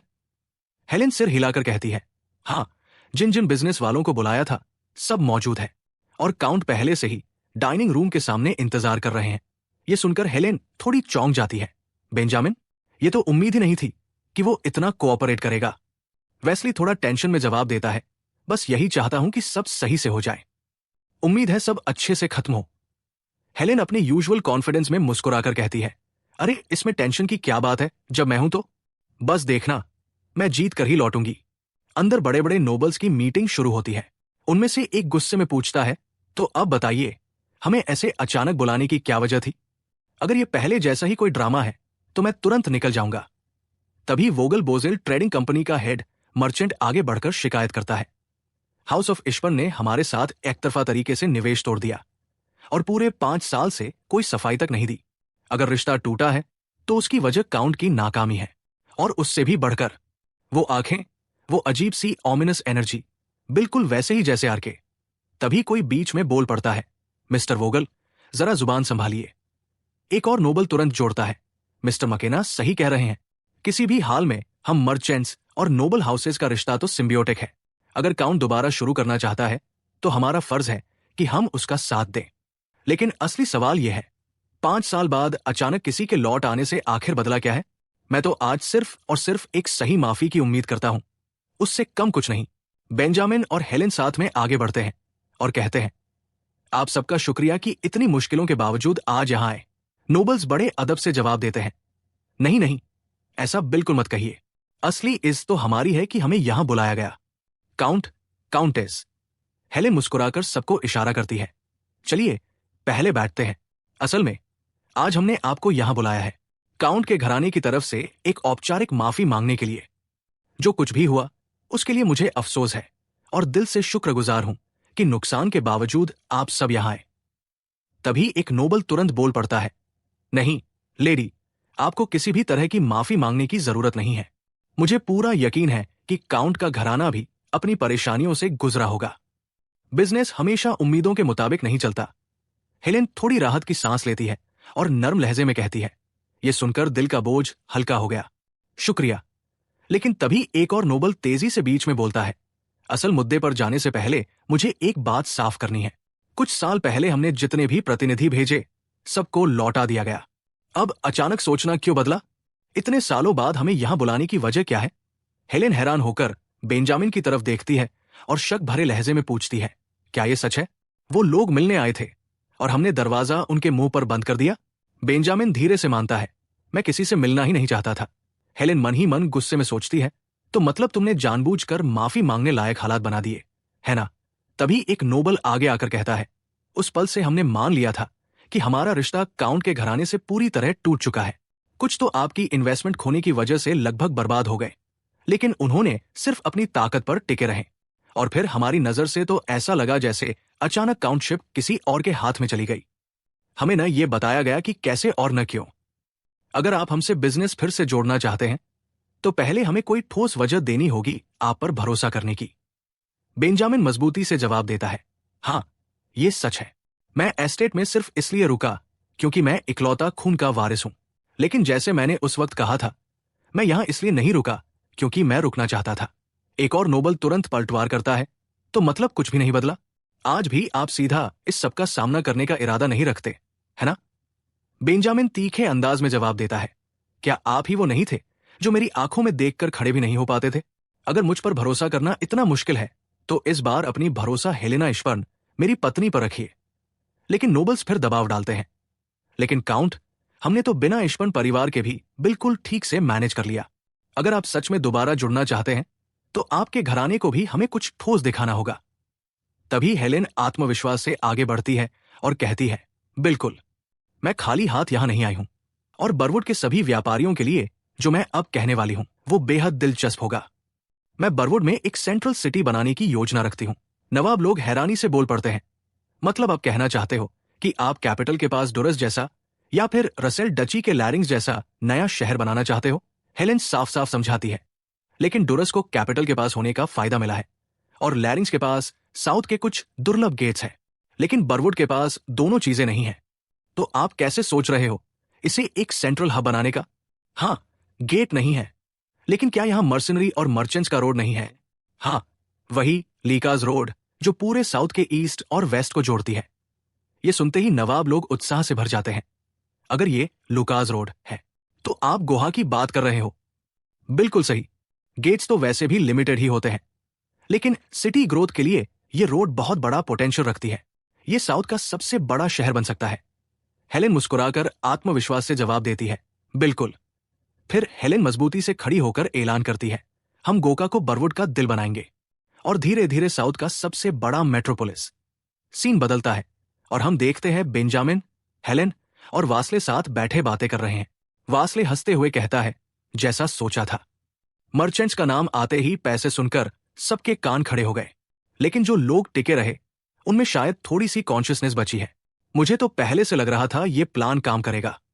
वैसे ये सब स्मूथ सिर्फ तुम्हारी वजह से हुआ है। तुम्हें गोका को डेवलप करने का आइडिया कैसे आया? हेलेन समझाती है, पिछली बार जब मैं वेस्ले को ढूंढने गोहा गई थी तब मुझे बहुत बड़ा असर हुआ। गोहा अभी भले ही डेवलप नहीं है, लेकिन अगर इंफ्रास्ट्रक्चर और सिक्योरिटी सही हो जाए तो इसमें सच में बहुत पोटेंशियल है। हमारे पास सिक्योरिटी संभालने के लिए लोग हैं, और अगर मर्चेंट्स अच्छे बिजनेस प्रपोजल आए तो बरवुड के नवाब भी शायद इन्वेस्ट कर देंगे। बेंजामिन उसे ध्यान से देखते हुए पूछता है, क्या कोई और चीज है जिसमें मैं मदद कर सकता हूं? बस बोल दो। हेलेन हल्का सा मुस्कुराती है और कहती है, हाँ, असल में मैं उन नवाबों की इन्वेस्टमेंट से जुड़ा कुछ प्लान कर रही हूं। लेकिन छोड़ो ये सब। बताओ, ये वोगल वाले सीन में तुम इतने टेंशन में क्यों थे? या फिर क्या ये तुम्हारी पहली बार मुलाकात नहीं थी मर्चेंट से? बेंजामिन मान जाता है, जब सक्सेशन फाइनल हुआ था तो उन्होंने खुद मुझसे कांटेक्ट किया। तो हाँ, मैं उनसे कुछ बार मिला था। हेलेन तुरंत पूछती है, तो फिर 5 साल तक उन्हें ऐसे ही क्यों छोड़ दिया? बेंजामिन सिर झुका लेता है, मैं रयू को सही से पढ़ नहीं पाया। मैंने सिचुएशन गलत समझ ली। सब कुछ क्लियर समझना मेरे लिए मुश्किल था। और सच कहूं तो बिजनेस और मैं, हम दोनों बस मैच नहीं करते। हेलेन गुस्से में फट पड़ती है, ये कैसी बहाना है? तब तो और पूछना चाहिए था, सीखने की कोशिश करनी चाहिए थी। तुम्हारे पास लोग थे सपोर्ट करने के लिए। अगर इंचार्ज ही बोलने से डर जाए तो फिर उसका क्या फायदा? बेंजामिन धीरे से जवाब देता है, मुझे साफ दिख रहा था कि वो लोग मेरे साथ कंफर्टेबल नहीं थे। हेलेन थोड़ी हैरान होकर पूछती है, अनकंफर्टेबल? तुमसे डरे हुए नहीं, बस अनकंफर्टेबल? क्यों? बेंजामिन सच्चाई मान लेता है, मेरी आंखें। कहते हैं मेरी नजर उन्हें सिहरन देती है। हेलेन झुंझलाकर बोलती है, इससे क्या फर्क पड़ता है? बेंजामिन बस सिर हिला देता है, पता नहीं, लेकिन हवा ऐसी ही थी। यही बात थी।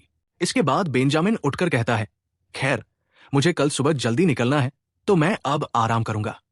तुम भी खुद पर ज्यादा जोर मत डालना। हेलेन चुपचाप बैठी रहती है, सोच में डूबी। ये क्या? इसने तो खाना भी ठीक से नहीं खाया। फिर वो वेस्ले की तरफ मुड़कर पूछती है, वेस्ले, तुम जानते थे ना, जब से हमने कहा कि मर्चेंट से मिलेंगे तभी से तुम टेंशन में थे। वेस्ले धीरे से सिर हिलाता है और समझाता है, साउथ में रहो तो मॉन्स्टर से टकराना आम बात है, और इसी वजह से उनका डर बहुत गहरा है, साथ ही उनके अस्तित्व के लिए नफरत भी। इसलिए साउथ में मॉन्स्टर से जुड़ी हर चीज, जैसे कि आर्केन्स, को नफरत और तिरस्कार से देखा जाता है। हेलेन भौहें चढ़ाते हुए कहती है, लेकिन इसका बेंजामिन से क्या लेना देना? उसकी आंखें हमेशा से लाल थी, वो आर्केन की तरह रंग बदलती ही नहीं। वेस्ले ठोस लहजे में जवाब देता है, सही कहा, काउंट आर्केन नहीं है, लेकिन लोग अक्सर सच से ज्यादा सिंबल्स को मान लेते हैं। ये क्रूर है, पर डर की दुनिया ऐसे ही चलती है। तो दोस्तों, ये थी आज की कहानी। अगर आपको मजा आया तो वीडियो को लाइक करो, और अगर आप नए हो तो चैनल को सब्सक्राइब करना मत भूलना। और सबसे बड़ा थैंक यू आप सबको, हमने फाइनली 1 के सब्सक्राइबर्स पूरे कर लिए हैं। सच बोलूं तो ये पॉसिबल ही नहीं था अगर आप लोगों ने इतना सपोर्ट ना किया होता। आपके कमेंट्स और प्यार ही मुझे मोटिवेट करते हैं कि मैं नई नई कहानियां लेकर आता रहूं। तो जुड़े रहो। मिलते हैं अगले वीडियो में। तब तक के लिए टेक केयर और कीप वॉचिंग।